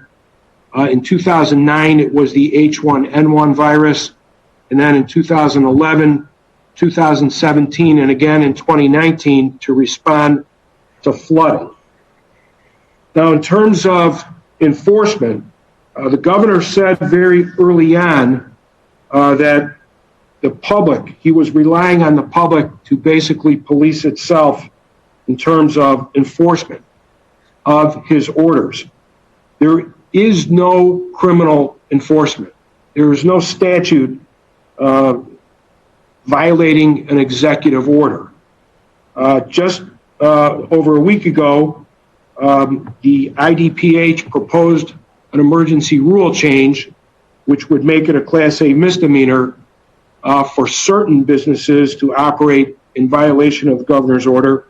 However, the governor withdrew those rules last week in Springfield, and the General Assembly did not act to issue any new rules. So there is no criminal enforcement. The enforcement has all been civil. And having been on weekly conference calls with Brendan Kelly, the director of the state police, and law enforcement agencies across the state, what has been stated is that the police should use their community caretaking function to enforce these orders. In other words, go speak to a particular business and tell them, look, you're violating the governor's order. You should not continue to operate like this. If that doesn't work, then the municipality or county in unincorporated areas can issue a cease and desist letter. And then the health department can step in with their own cease and desist letter. And finally, the health department has the authority to enter a closure order, in which case a hearing, the state has to file a petition in 48 hours, and there's a hearing in court. At a hearing in court on an individual business, the health department would have to show by clear and convincing evidence that the public's health and welfare are significantly endangered by a person or group of business that's operating. So that is kind of the status of what the law is. So in terms of doing something outside of what the governor has outlined in his 5-phase plan, it would be, the enforcement really would come from the health department ultimately, and it would be on an individual business by business basis. Okay. Thank you, Mr. Berlin. Opening it up for questions, I see Member Larson seeking recognition. Thank you, Mr. Chairman. First, I want to state that I came at this from two perspectives. I sit on the Board of Health with our chairman and fellow board member Tornatore, but I'm also on this board, and I look out for all the constituents within our county. This is a difficult balance to strike. We all know what the risks are that are associated with COVID-19. It is not a hoax. It is not something that should be disregarded. It isn't a plot to undermine our freedom. By the same token, the restrictions that have been put in place have real cost, real human cost, not just business costs, not just loss of money. There are people who are forever financially impacted by this. And many of our constituents don't have the opportunities we have to attend meetings by Zoom and continue to collect paychecks. They're at home, not getting anything and trying to figure out how to pay the mortgage. We've seen from the coroner, we had received a report where deaths from heroin overdoses are increased. We don't know whether or not that is related, but certainly the psychological impact, the long-term impact of the restrictions is something that we have to take into consideration when we strike a balance. So I think those are very important competing interests, and we cannot disregard one or the other. It has never been, nor should it ever be, the goal of our restrictions to say we're going to prevent any future transmission of this illness. That's not possible. It's not realistic, and it's not going to be workable. What we want to do is make sure that we do not let our healthcare system become overwhelmed, and we want to allow the economy to responsibly reopen in a way that limits the financial devastation that people have already seen through this process. We also want to take into consideration the fact that DuPage County is not Chicago. The restrictions that may make sense in downtown Chicago don't necessarily make sense in DuPage County. And with respect to the governor's plan, we need more flexibility as a county. I heard mention of the fact that some aspects of the plan that's being presented today are actually more restrictive than the governor's plan for phase 3. Any part of our plan that is more restrictive than the governor's plan should be amended, in my view, to go to the less restrictive means that are in the governor's plan. And we shouldn't be more restrictive here in DuPage County than we are, for instance, in Chicago or elsewhere. And the other issue is, it's not just getting from, what happens in an individual phase, but how do we get to those phases? How are we being evaluated? So we say, hey, we've been qualified for phase 3 for a while, but because Chicago has an uptick, we in DuPage County should continue to suffer through these heavier restrictions. All those factors need to come into play. Karen and the staff have done a fabulous job. I said from the beginning that I want the Board of Health's buy-in as we come at this problem. I think the proposal is a good one. I think we need to push aggressively to allow for further phasing in of fewer restrictions without being limited by specifically what's going on in Chicago. And I think we should remove any restrictions, or at least loosen any restrictions in our plan that are more restrictive than what the governor's plan is, because that just doesn't make sense to me. Thank you. Further discussion, Member Jim Zay. Thank you, Mr. Chairman. You know, we got some great updates. I've been told that the sheriff is actually on this call. I mean, I don't want to put him on the spot, but I'd like to get an update from him to see what kind of effects we're having on law enforcement throughout the county. We've heard about drug overdoses and you know, a whole bunch of you know, suicides up and everything else. But I wonder if he could give us a quick update on what he's seeing out there and what impact this is having on our citizens out in the county.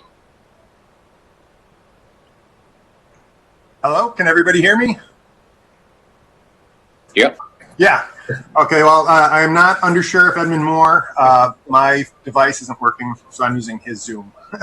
So I just want to say thank you for having a few moments. And I agree with what everybody has previously stated.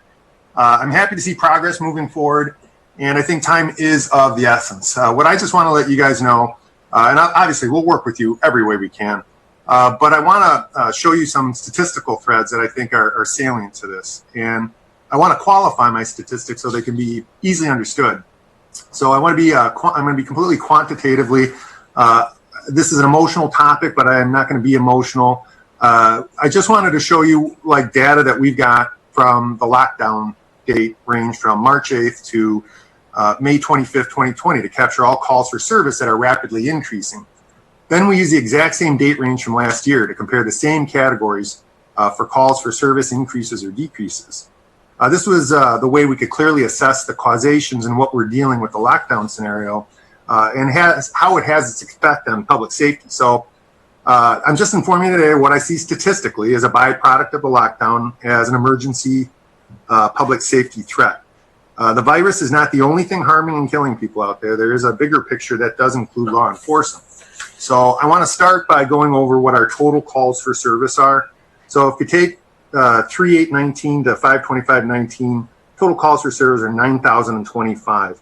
If you look at 3/8/20 to 5/25/20, the same exact time frame from last year to this year, it is 12,914. So we have increased our total calls for service by 43%. That is a very heavy burden on patrol.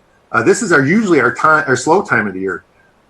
When we were dealing with all these calls during the recent weather events, it almost stymied our agency with how many calls for service, because we're down from what we used to have 16 people per shift, but over the years we've been pared down to 11 per shift, which makes this a challenge. So the next category I want to go over briefly, domestic incidents.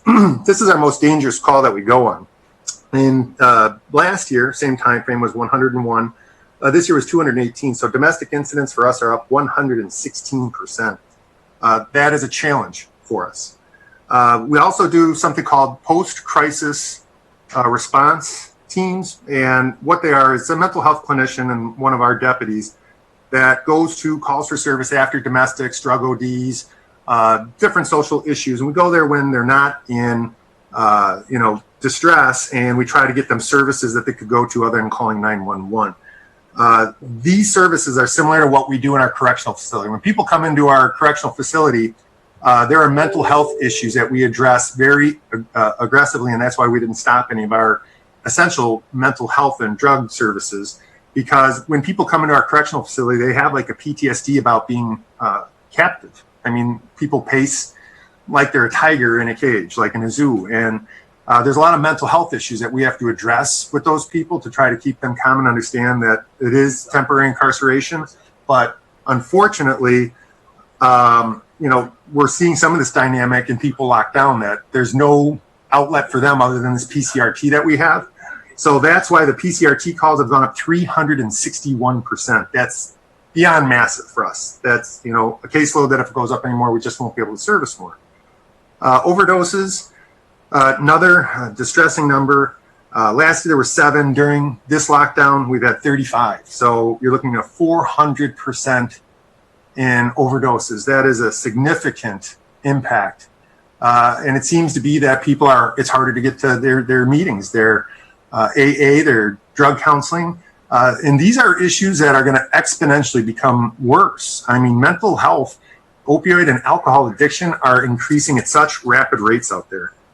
Suicides, not going to focus on the number, but the percentage, because a life is a life. So we didn't have any last year. We had 4 during this lockdown, which is technically a 400-person increase. But my concern is that this is just starting, that we've already had 4 human lives take their own lives during this incident. The next 3 here are kind of related because it's the economic effect of this lockdown. So take residential burglaries. Last year we had 8. This year it's 16, so it's a 100% increase. This is a big one, and I think everybody's heard about burglary to motor vehicles becoming the big thing. 13 last year, 88 this year, 577% increase in car burglaries. Add that to thefts. We had 41 last year, 145 this year, so we're at 254% increase on that. So in addition to this, and this is something I really want to make clear, we have never shirked our fiduciary responsibility, and we have consistently fulfilled every single element of our responsibility as they relate to this lockdown.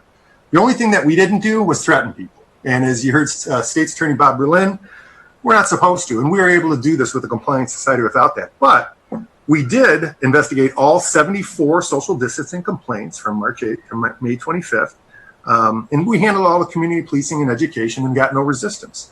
We investigated 275 various incidents that were directly affected by COVID-19 between March 8th and May 25th, and we responded to 58 ambulance assist incidents with COVID-19. So we are doing everything that we possibly can to mitigate all of these things. And while doing this, at the same time, we've maintained 100% COVID-free jail environment. And think about this. You're talking 500 human beings in an environment where 100 of them leave every day and come back. And by getting rid of the aerosol air venting systems, and thanks to facilities management for that, the county was great to furnish them for us. The negative pressure cells, all of the cleaning that we've been doing, the masks, the temperatures, it shows that there's an evidence-based methodology that even in an indoor environment such as this, we could keep it COVID-free. I was just asking for people to look at what we do and maybe apply that to smaller shops and communities, because we are very virus-minded. I think we've handled this like true professionals. No matter what the reasoning for this lockdown or the time frame, it's a plain and simple fact is greatly harming residents, businesses, and putting a massive strain on first responders. But we will always work with all of you to the best of our ability, and that we responsibly open up Dupage as soon as possible to alleviate an emerging clear public safety challenge. Thank you. Further discussion, Member Desart. Thank you, Chairman.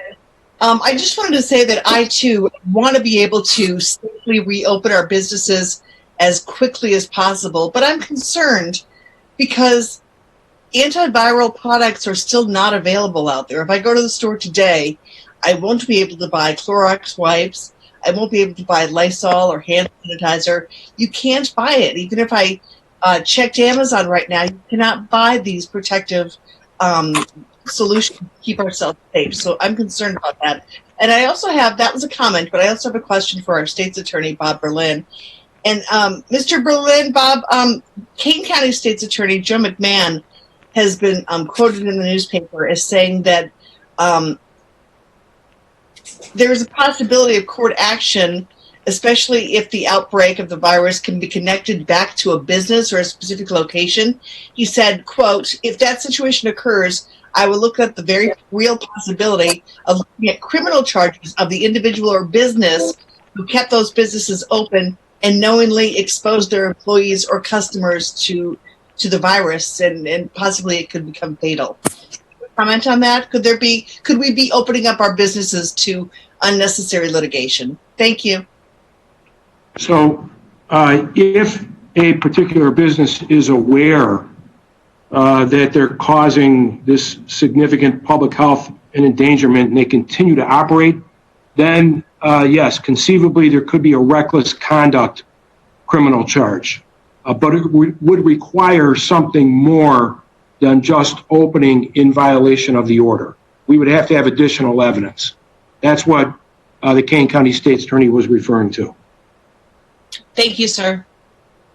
Further discussion, Member Pachowski? Held by Member. Mute's on now. I think the voters and the elected have really spoken out about opening up Dupage, and I think it has to be done safely and responsibly, and time will tell. My question is that we're talking about limitations, and maybe Greg might know this answer. How many businesses do you think aren't going to be opening up in Illinois? Because I'm hearing 40%. Is that an accurate figure? And if we are doing well, can we expand this? Because if you're telling me I can only have 50% of my business, that's only 50% of my employees. So thank you, Chairman, for all the work you've done on this. But I've gotten no calls on limiting the county board and hundreds of calls regarding opening up Illinois, and they're going to be responsible and smart doing it. So yes, thank you, and let's full speed ahead. And if we have to make changes, we'll make changes later on. But my question to Greg is, I'm hearing a 40% number. Is that what you are hearing? Member Pachowski, I don't have hard numbers on that. I can't say one way or the other. Anything I would. Sorry. I think I got all my points that I wanted to concisely get in. I wasn't too long with it. I'm sorry. I want to put your mute on, Jim Mendrick. I think we're going to, if you're finished with your question, Member Chaplin, and I'm sorry, I think Member Selman was seeking recognition earlier, so forgive me. Member Chaplin? You're on mute, Liz. Okay, thank you, Chairman. So first of all, I just want to make a point that we're on a stay-at-home order, not a lockdown order, and I think the language that we use really sets the tone for the citizenry.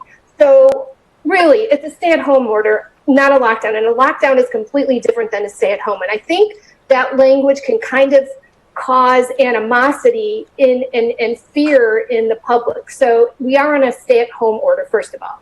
Secondly, I want to ask, and I don't know who can answer this question, but on the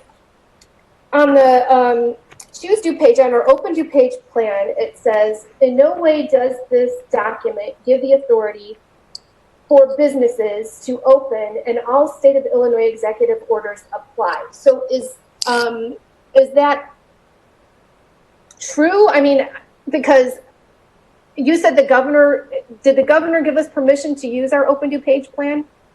Did he give the okay?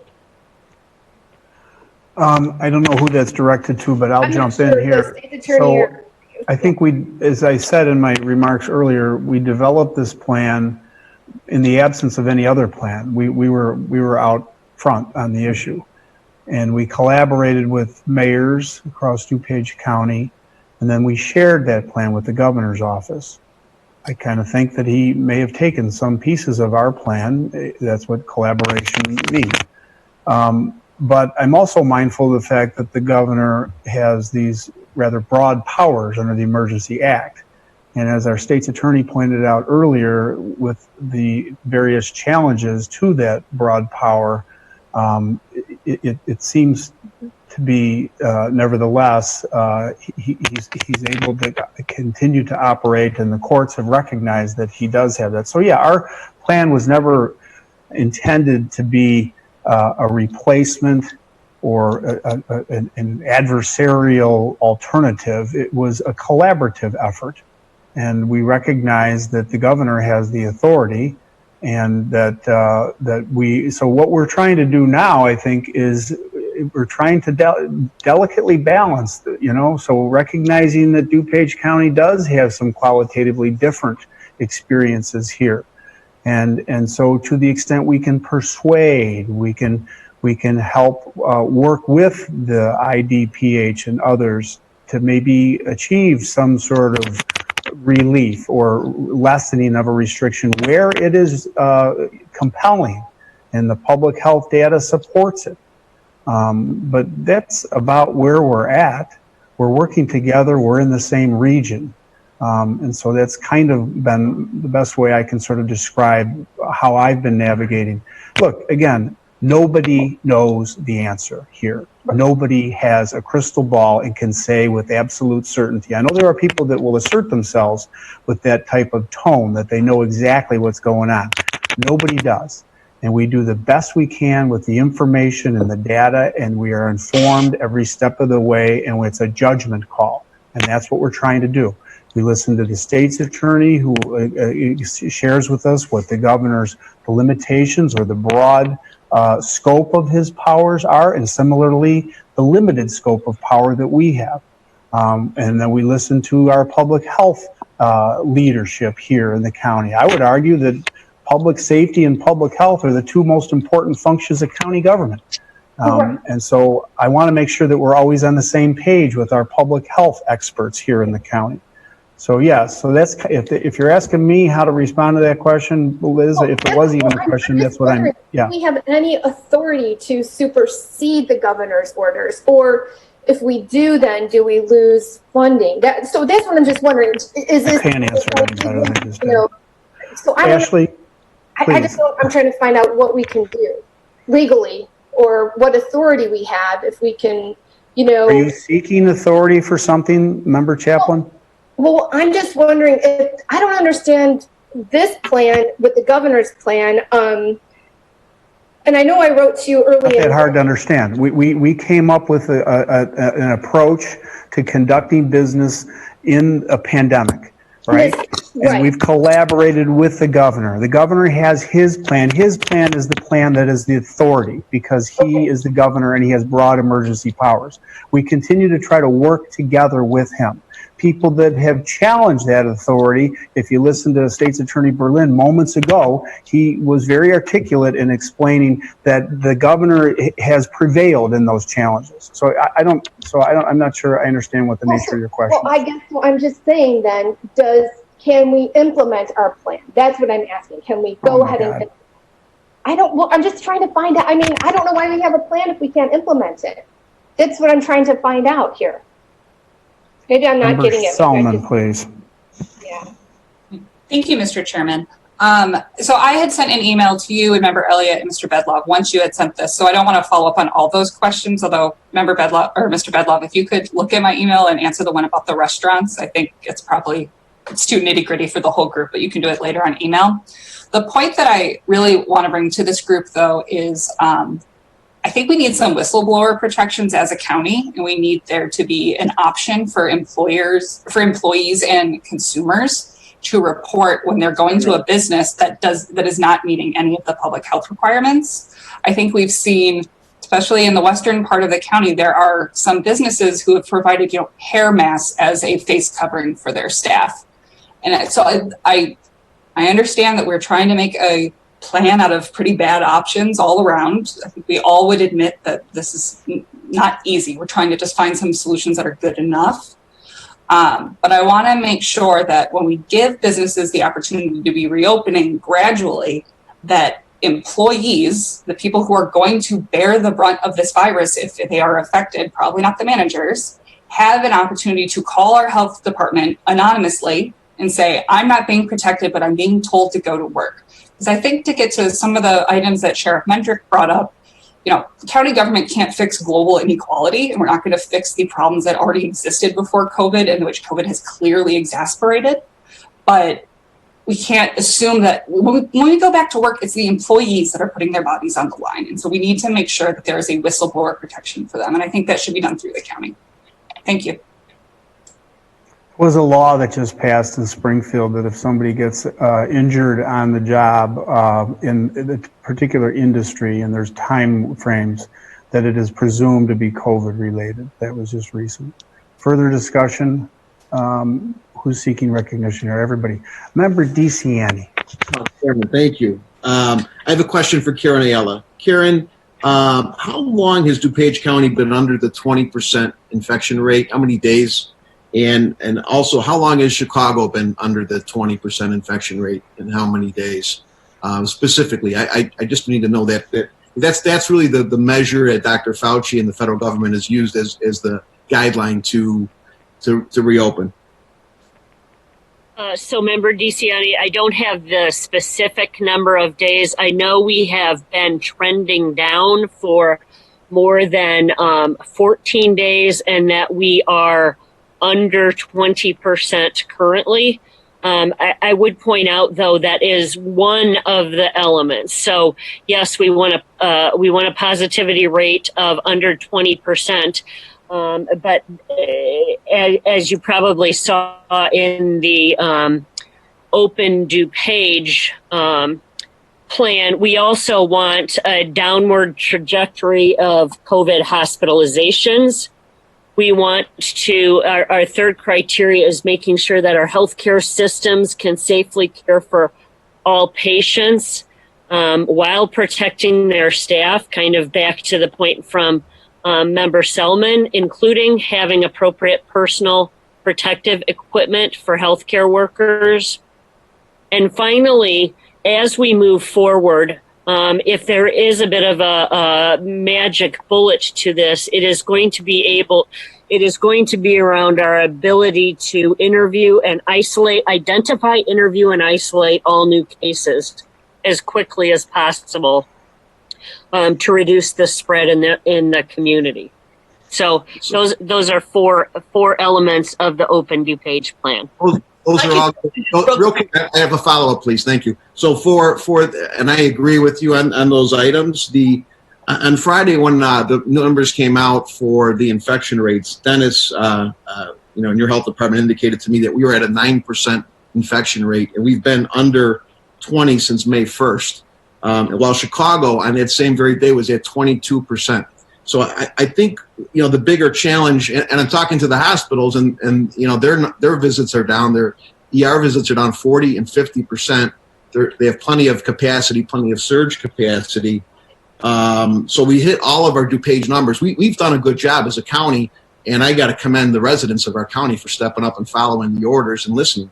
But the challenge, absolutely, I think, we're not out in front is in the fact that we're lumped in with Chicago and Cook County, who's at 22%. They're not even under the 20. So it seems like our numbers are being used to upside or make right the Cook County and Chicago numbers, which is really challenging because our small businesses who really should be open on a different schedule, we should already be in stage 4 based on our own numbers.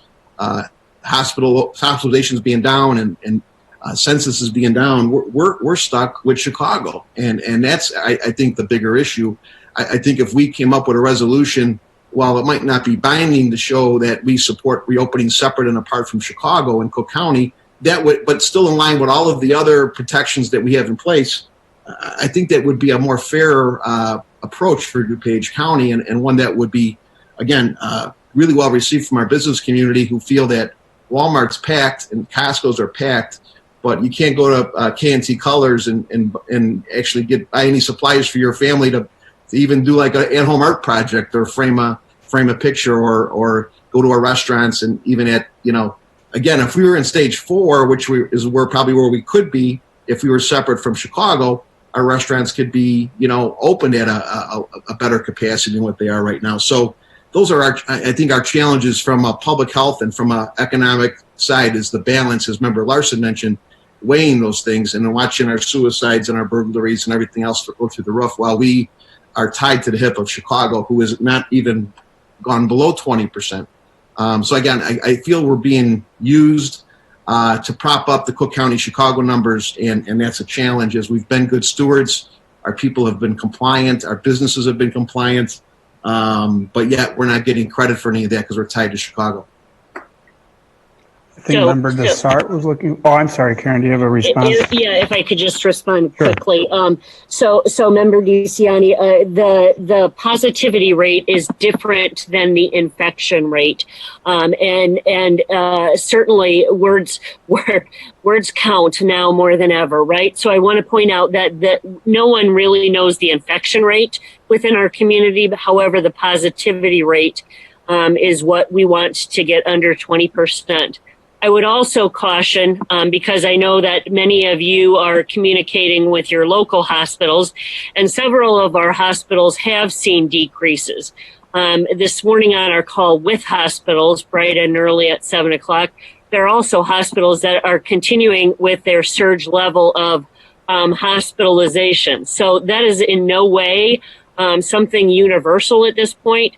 And the only way, and this is the final point I will make, the only way that our hospital capacity has been sufficient in order to address the number of cases that they have coming to them is because they dramatically changed their models and surged way up while they closed all of their other services down. So this is not the status quo of how hospitals have dealt with this illness. This is a very strong and dedicated, which we're extraordinarily grateful for.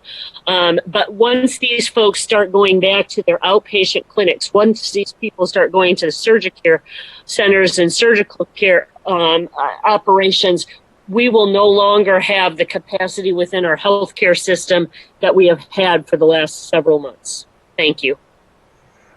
Member Dessart. Thank you, Chairman. I know I'm not in line to speak, but I just wanted to answer Member DeCiani's very first question where you asked how many days has it been? According to Dennis Brennan from our health department, his email yesterday was the 12th day that we've been in within all the metrics of the to advance to phase 3. So 12 days is the answer to your question. Thank you. Member Sam Tornatore. You're on mute, Sam. Sam, you're on mute. You're on mute.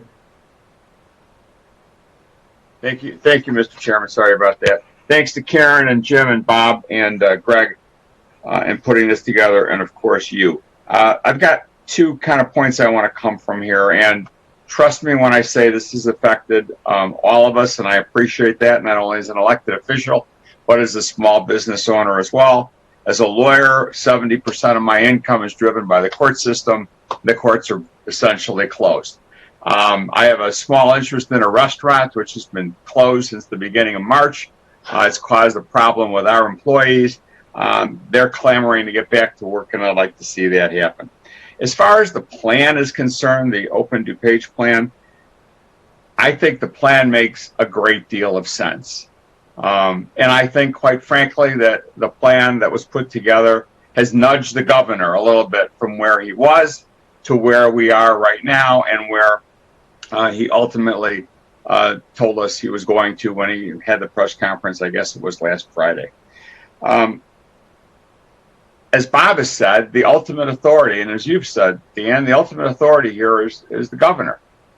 He's got the power. He's the ultimate referee. We can come up with any plan, no matter how reasonable it may be, but at the end of the day, if the plan doesn't dovetail with the governor's plan, it's virtually meaningless. And when I say meaningless, I don't mean that it doesn't have some meaning. I mean it has no legal force and effect. The concern that I have, and I always have had with the plan, and I've shared this with you and with others on the board, is not that a plan isn't a good idea, is that I don't want it to send the wrong message. I don't want it to send the wrong message to businesses and people who think that because we have an Open Dupage plan, which may have been different than the governor's plan, that we can do things differently in Dupage County than they do anywhere else. Even though that may make some sense because we're not Chicago, but at the end of the day, it's the governor that has the final authority. The good side about our plan, and there are many good points to it, again, as I said, is that I think it may have nudged the governor off the snide, so to speak. And I think it will even continue that way. The concern that I have, and I hear it from the mayors and I hear it from the business people, has always been, I don't want to see people take to the streets because they need to open their business. The sheriff doesn't want to see that. The local business people don't want to see that. Nobody wants to see that. I don't want to have to get into an argument when I go into Walgreens and I'm wearing a mask and the person in front of me isn't. I don't want that to be a problem. Luckily, for the most part, people have been decent about this whole thing. But there's a few outliers. And those are the outliers that are going to cause geometric problems and other problems for some of us. And that goes to the enforcement issue. The governor stepped in it when IDPH decided that they were going to make violating his order a Class A misdemeanor. Caused all kinds of problems. We had law enforcement people say they weren't going to enforce it. People said, well, essentially I can do whatever I want. He pulled back because it put too much pressure on too many people. But as Bob Berlin has told you, right now, if you violate an order and it ultimately works through and a health department has to present an order to a business who is not following the governor's order, short of going that one next step to the court system and ultimately hoping that you can file a civil suit, there's not much you can do to a business. And a case in point was last Thursday or Friday. And I'm going to mention it because the first thing I told my board and the people at the Board of Health when I became president was that I'd have their backs. And on Friday, I didn't have their backs. We have a gym, call it a fitness center. And the name of the fitness center is the Brick House, H-A-U-S. And I'm going to call them out because of who they are and what they did.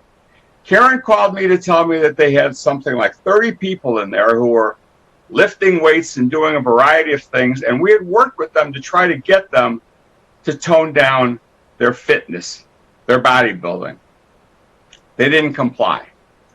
We sent a cease and desist letter. We tried to send and talk to them. They wouldn't comply. Ultimately, we had to go out there. We did the cease and desist letter, and because of the way the law is written, the sheriff couldn't serve it, and neither could the Wheaton police. So our health department had to go into this place with wannabe Arnold Schwarzeneggers to serve this order. They shouldn't have had to do that. And it's not Jim Mendrick's fault, and it's not the police department's fault. They had no obligation, but they shouldn't have had to do that.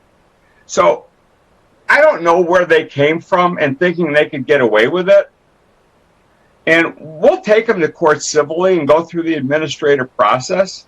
And, and I don't know if there's a disorderly conduct charge, which the local police can issue if they're in violation of a judicial order.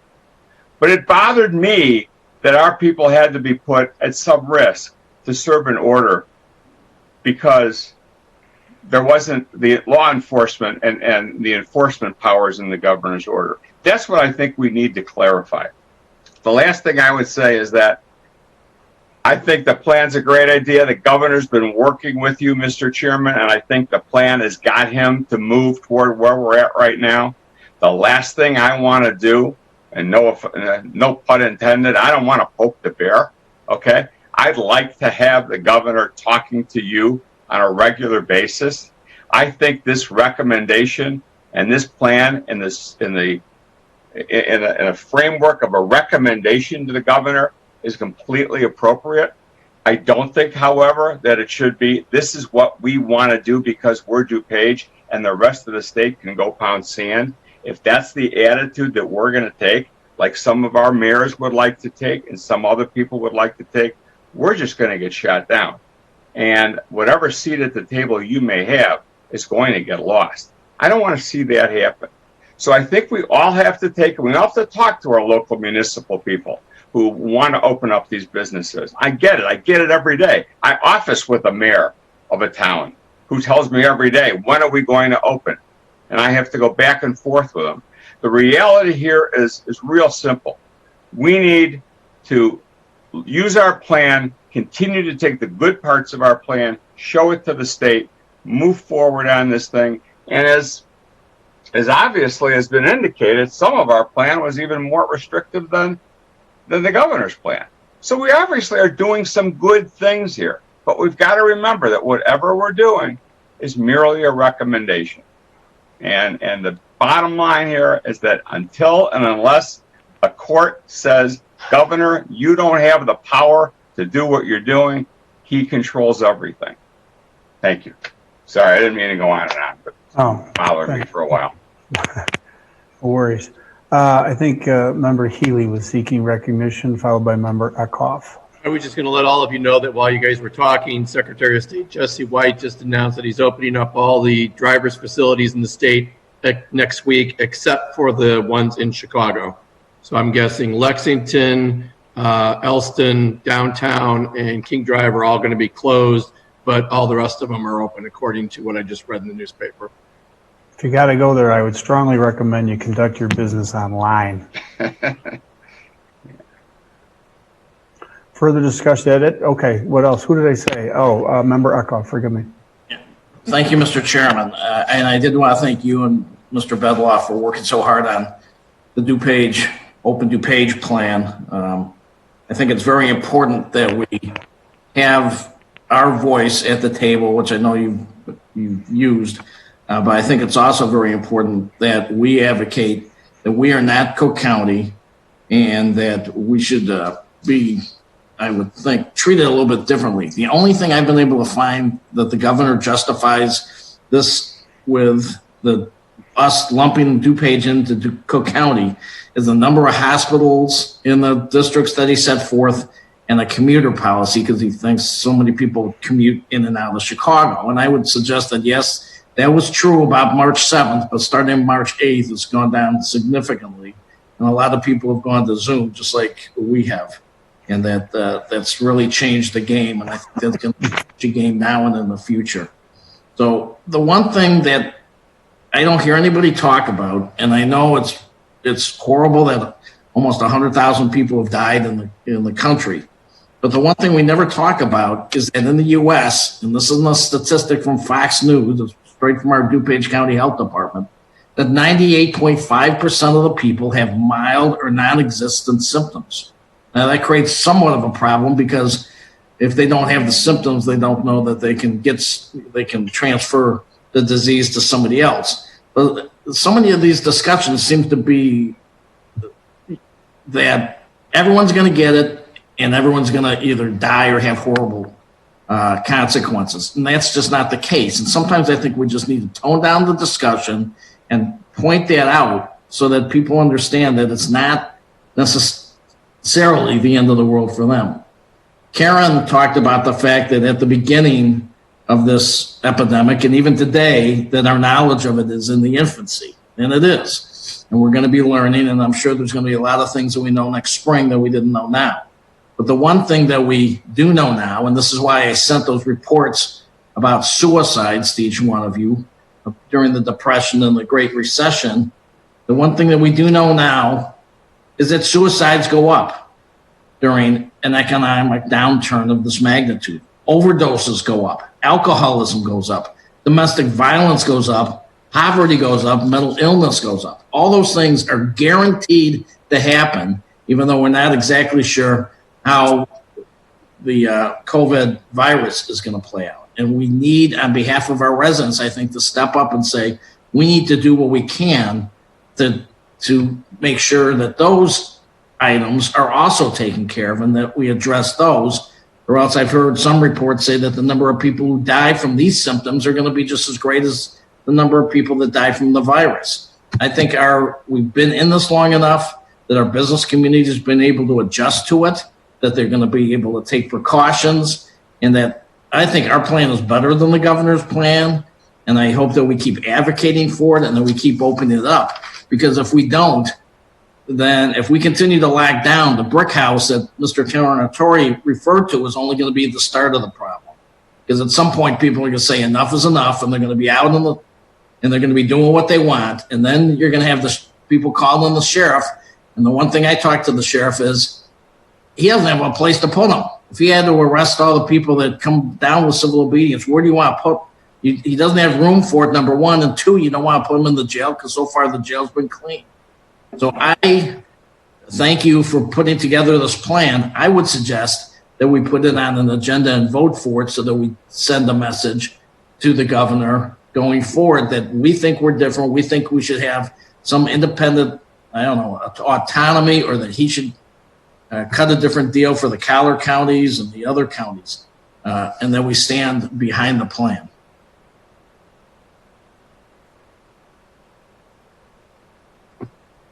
All right, I've got. You're on mute, Mr. Chairman. Member Zay, forgive me. Thank you, Mr. Chairman. We had an exchange last week. I wanted this to be put on the agenda to go an up or down vote. I mean, today we just learned that you're already given the plan to the governor. So, I don't know why we're having this whole discussion. It just bothers me when I hear everybody talking, and we talk about this, that we have this fear of the governor, that we can't respectfully disagree with him. I don't think anyone's trying to poke him in the eye or anything. We're just saying, here are the facts. Dupage is different than Cook County, the city of Chicago. And, you look at our number, and as Karen had said, 338 people have lost their lives. That's tragic. 277 are in nursing homes or assisted care. So that means 61 people have lost their lives in the last 8 weeks from this. I mean, with a county of 940,000 people, I can't tell you what the percentage is on that. It's so small. But again, what we're saying is respectful. I think everybody gets it. The state's done a good job. The federal government, I mean, you can't watch something without a commercial coming telling you to social distance, wash your hands, wear a mask, all of that. But at some point, we got to let people determine on themselves that they can reopen their business in a responsible way. And if they don't open their business in a responsible way, then we have to tell them you can't do it anymore, or we're going to have to crack back down. But again, everybody's so excited that, the governor let restaurants open. Well, there's a lot of restaurants out there that don't have outdoor seating. They can't do this, that have been shut down for 8-9 weeks, that are going to lose their businesses, that have been in their families for decades, that they've worked hard for. And what's the other? We're hearing about the crime and everything else. All we're saying is that we should have had a vote on this that said, you know what, respectfully, Governor, we think we've got some part of our plans that are a little bit better for DuPage and for our people who were elected to represent DuPage County. And that's all. I think I don't think anyone's trying to disrespect the governor. We're just saying, please look at the numbers and the facts as you are doing. We respect you for that. But here's our numbers and facts, and that we can move a little bit faster than other areas. Member DeCiani. I always do a gut check, especially on issues like this. And you mentioned about my wife and my sister. I gut checked this one with my wife. I said, hey, I don't want to disrespect. You're a COVID nurse. You're in the ICU. You're watching death. And this is a nasty virus. She's come home in tears sometimes, especially when they lost that young woman who was pregnant. But Pete, this is not going to go away for another year. So we're going to have to learn to live a COVID life. We're going to have to learn how to, have a mask on us, at all times. And we cannot totally, stop the rest of the world from going about their business. We have to go back to doing organ transplants, which were stopped for 2 months, and we lost lives, and we lost the opportunities to get a lot of our locals' organs and elective surgeries. So now Loyola's starting to do transplants again, because naturally they the bandwidth is there, and they can do it safely, and they've got everything separated so it's safe. Our local hospitals, again, talking Elmhurst Edwards, they need business. They're hurting. People can't even work overtime. Nurses are being furloughed. My brother, who's a ER doc starting up in Kenosha on June 1st, was just told he's going to be part-time because the ER visits up in Kenosha are down 50%. So, but we, at the end of the day, we need to get back to reality, but the reality is going to be different. Reality is going to be social distancing, washing our hands, wearing masks. It's going to be, doing a lot of the things that we've been doing already, but it's going to be having to transact business in that same respect. So we go to a restaurant, we're going to walk in the restaurant, hopefully have some seating capacity, walk in with a mask, sit down with your family, have social distancing. But the new norm is, and it's going to be a year for a vaccine, is that we have to rely on our numbers, which are much different than, Cook and DuPage, or Cook in Chicago, who has almost 70% of the deaths out of a 40% population in the state of Illinois come out of Chicago and Cook. So again, we've been good stewards. We've got great numbers. I would argue that from when I talked to Dennis, our numbers have been under the 20% positivity rate, infection rate. I get that mixed up, but since May 1st, you're right. We should be tracking that separate and apart from a city who's still over 20 and really holding us back. I work too hard as a small business owner and as a mayor to bring companies to my town and the towns in my district to watch them go bankrupt while the marijuana distributor on Laura Drive in Westgate is open and Walmart's open, and I'm watching my small businesses literally go bankrupt. So because we're affixed to a number that is unrelated to ours. So I'm all for a resolution. I would echo Member Eckhoff. I'm not saying we're going to trump the governor, but I'm just saying we can actually pass a resolution saying that give us our credit and let us open on our schedule versus Chicago's schedule. And, you know, we're going to be careful. We're going to be safe. We're going to use best practices. We're not Chicago. We're not, you know, Cook. We're Dupage. And I think our numbers have proven that at a less than a 9% positivity rate, infection rate. You know, I think that speaks volumes over the 22 on Friday that Chicago had. And that was their lowest rate to date was 22, still over the 20. So I would be for that resolution, Member Eckhoff, and I'd be happy to sign on to that. And it's not trumping the governor. It's just saying, hey, treat us differently. Okay, anyone else seeking recognition? Member Dessart, you're muted. Apologies. I truly appreciate what Member Tornatore said. I agree with just about everything he said. I do want to point out that under the emergency order from the governor, I appreciate your work, Chairman. I appreciate your work, Mr. Bedloff, and everybody who worked on this Open Dupage. But under the emergency order from the state, towns, municipalities, and counties can make things more stringent, but not less stringent. So we can make more. We can make things more restrictive. Restrictive, thank you, but not less restrictive. We cannot. It's what the order says, and I wanted to point that out. Thank you. Okay, anyone else seeking recognition on this order of business? Seeing none, hearing none. I know that we do not have anything to come before us on the order of executive session. So I will entertain a motion to adjourn.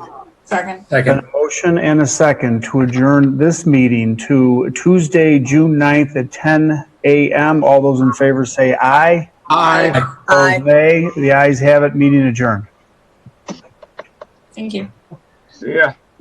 Bye, guys.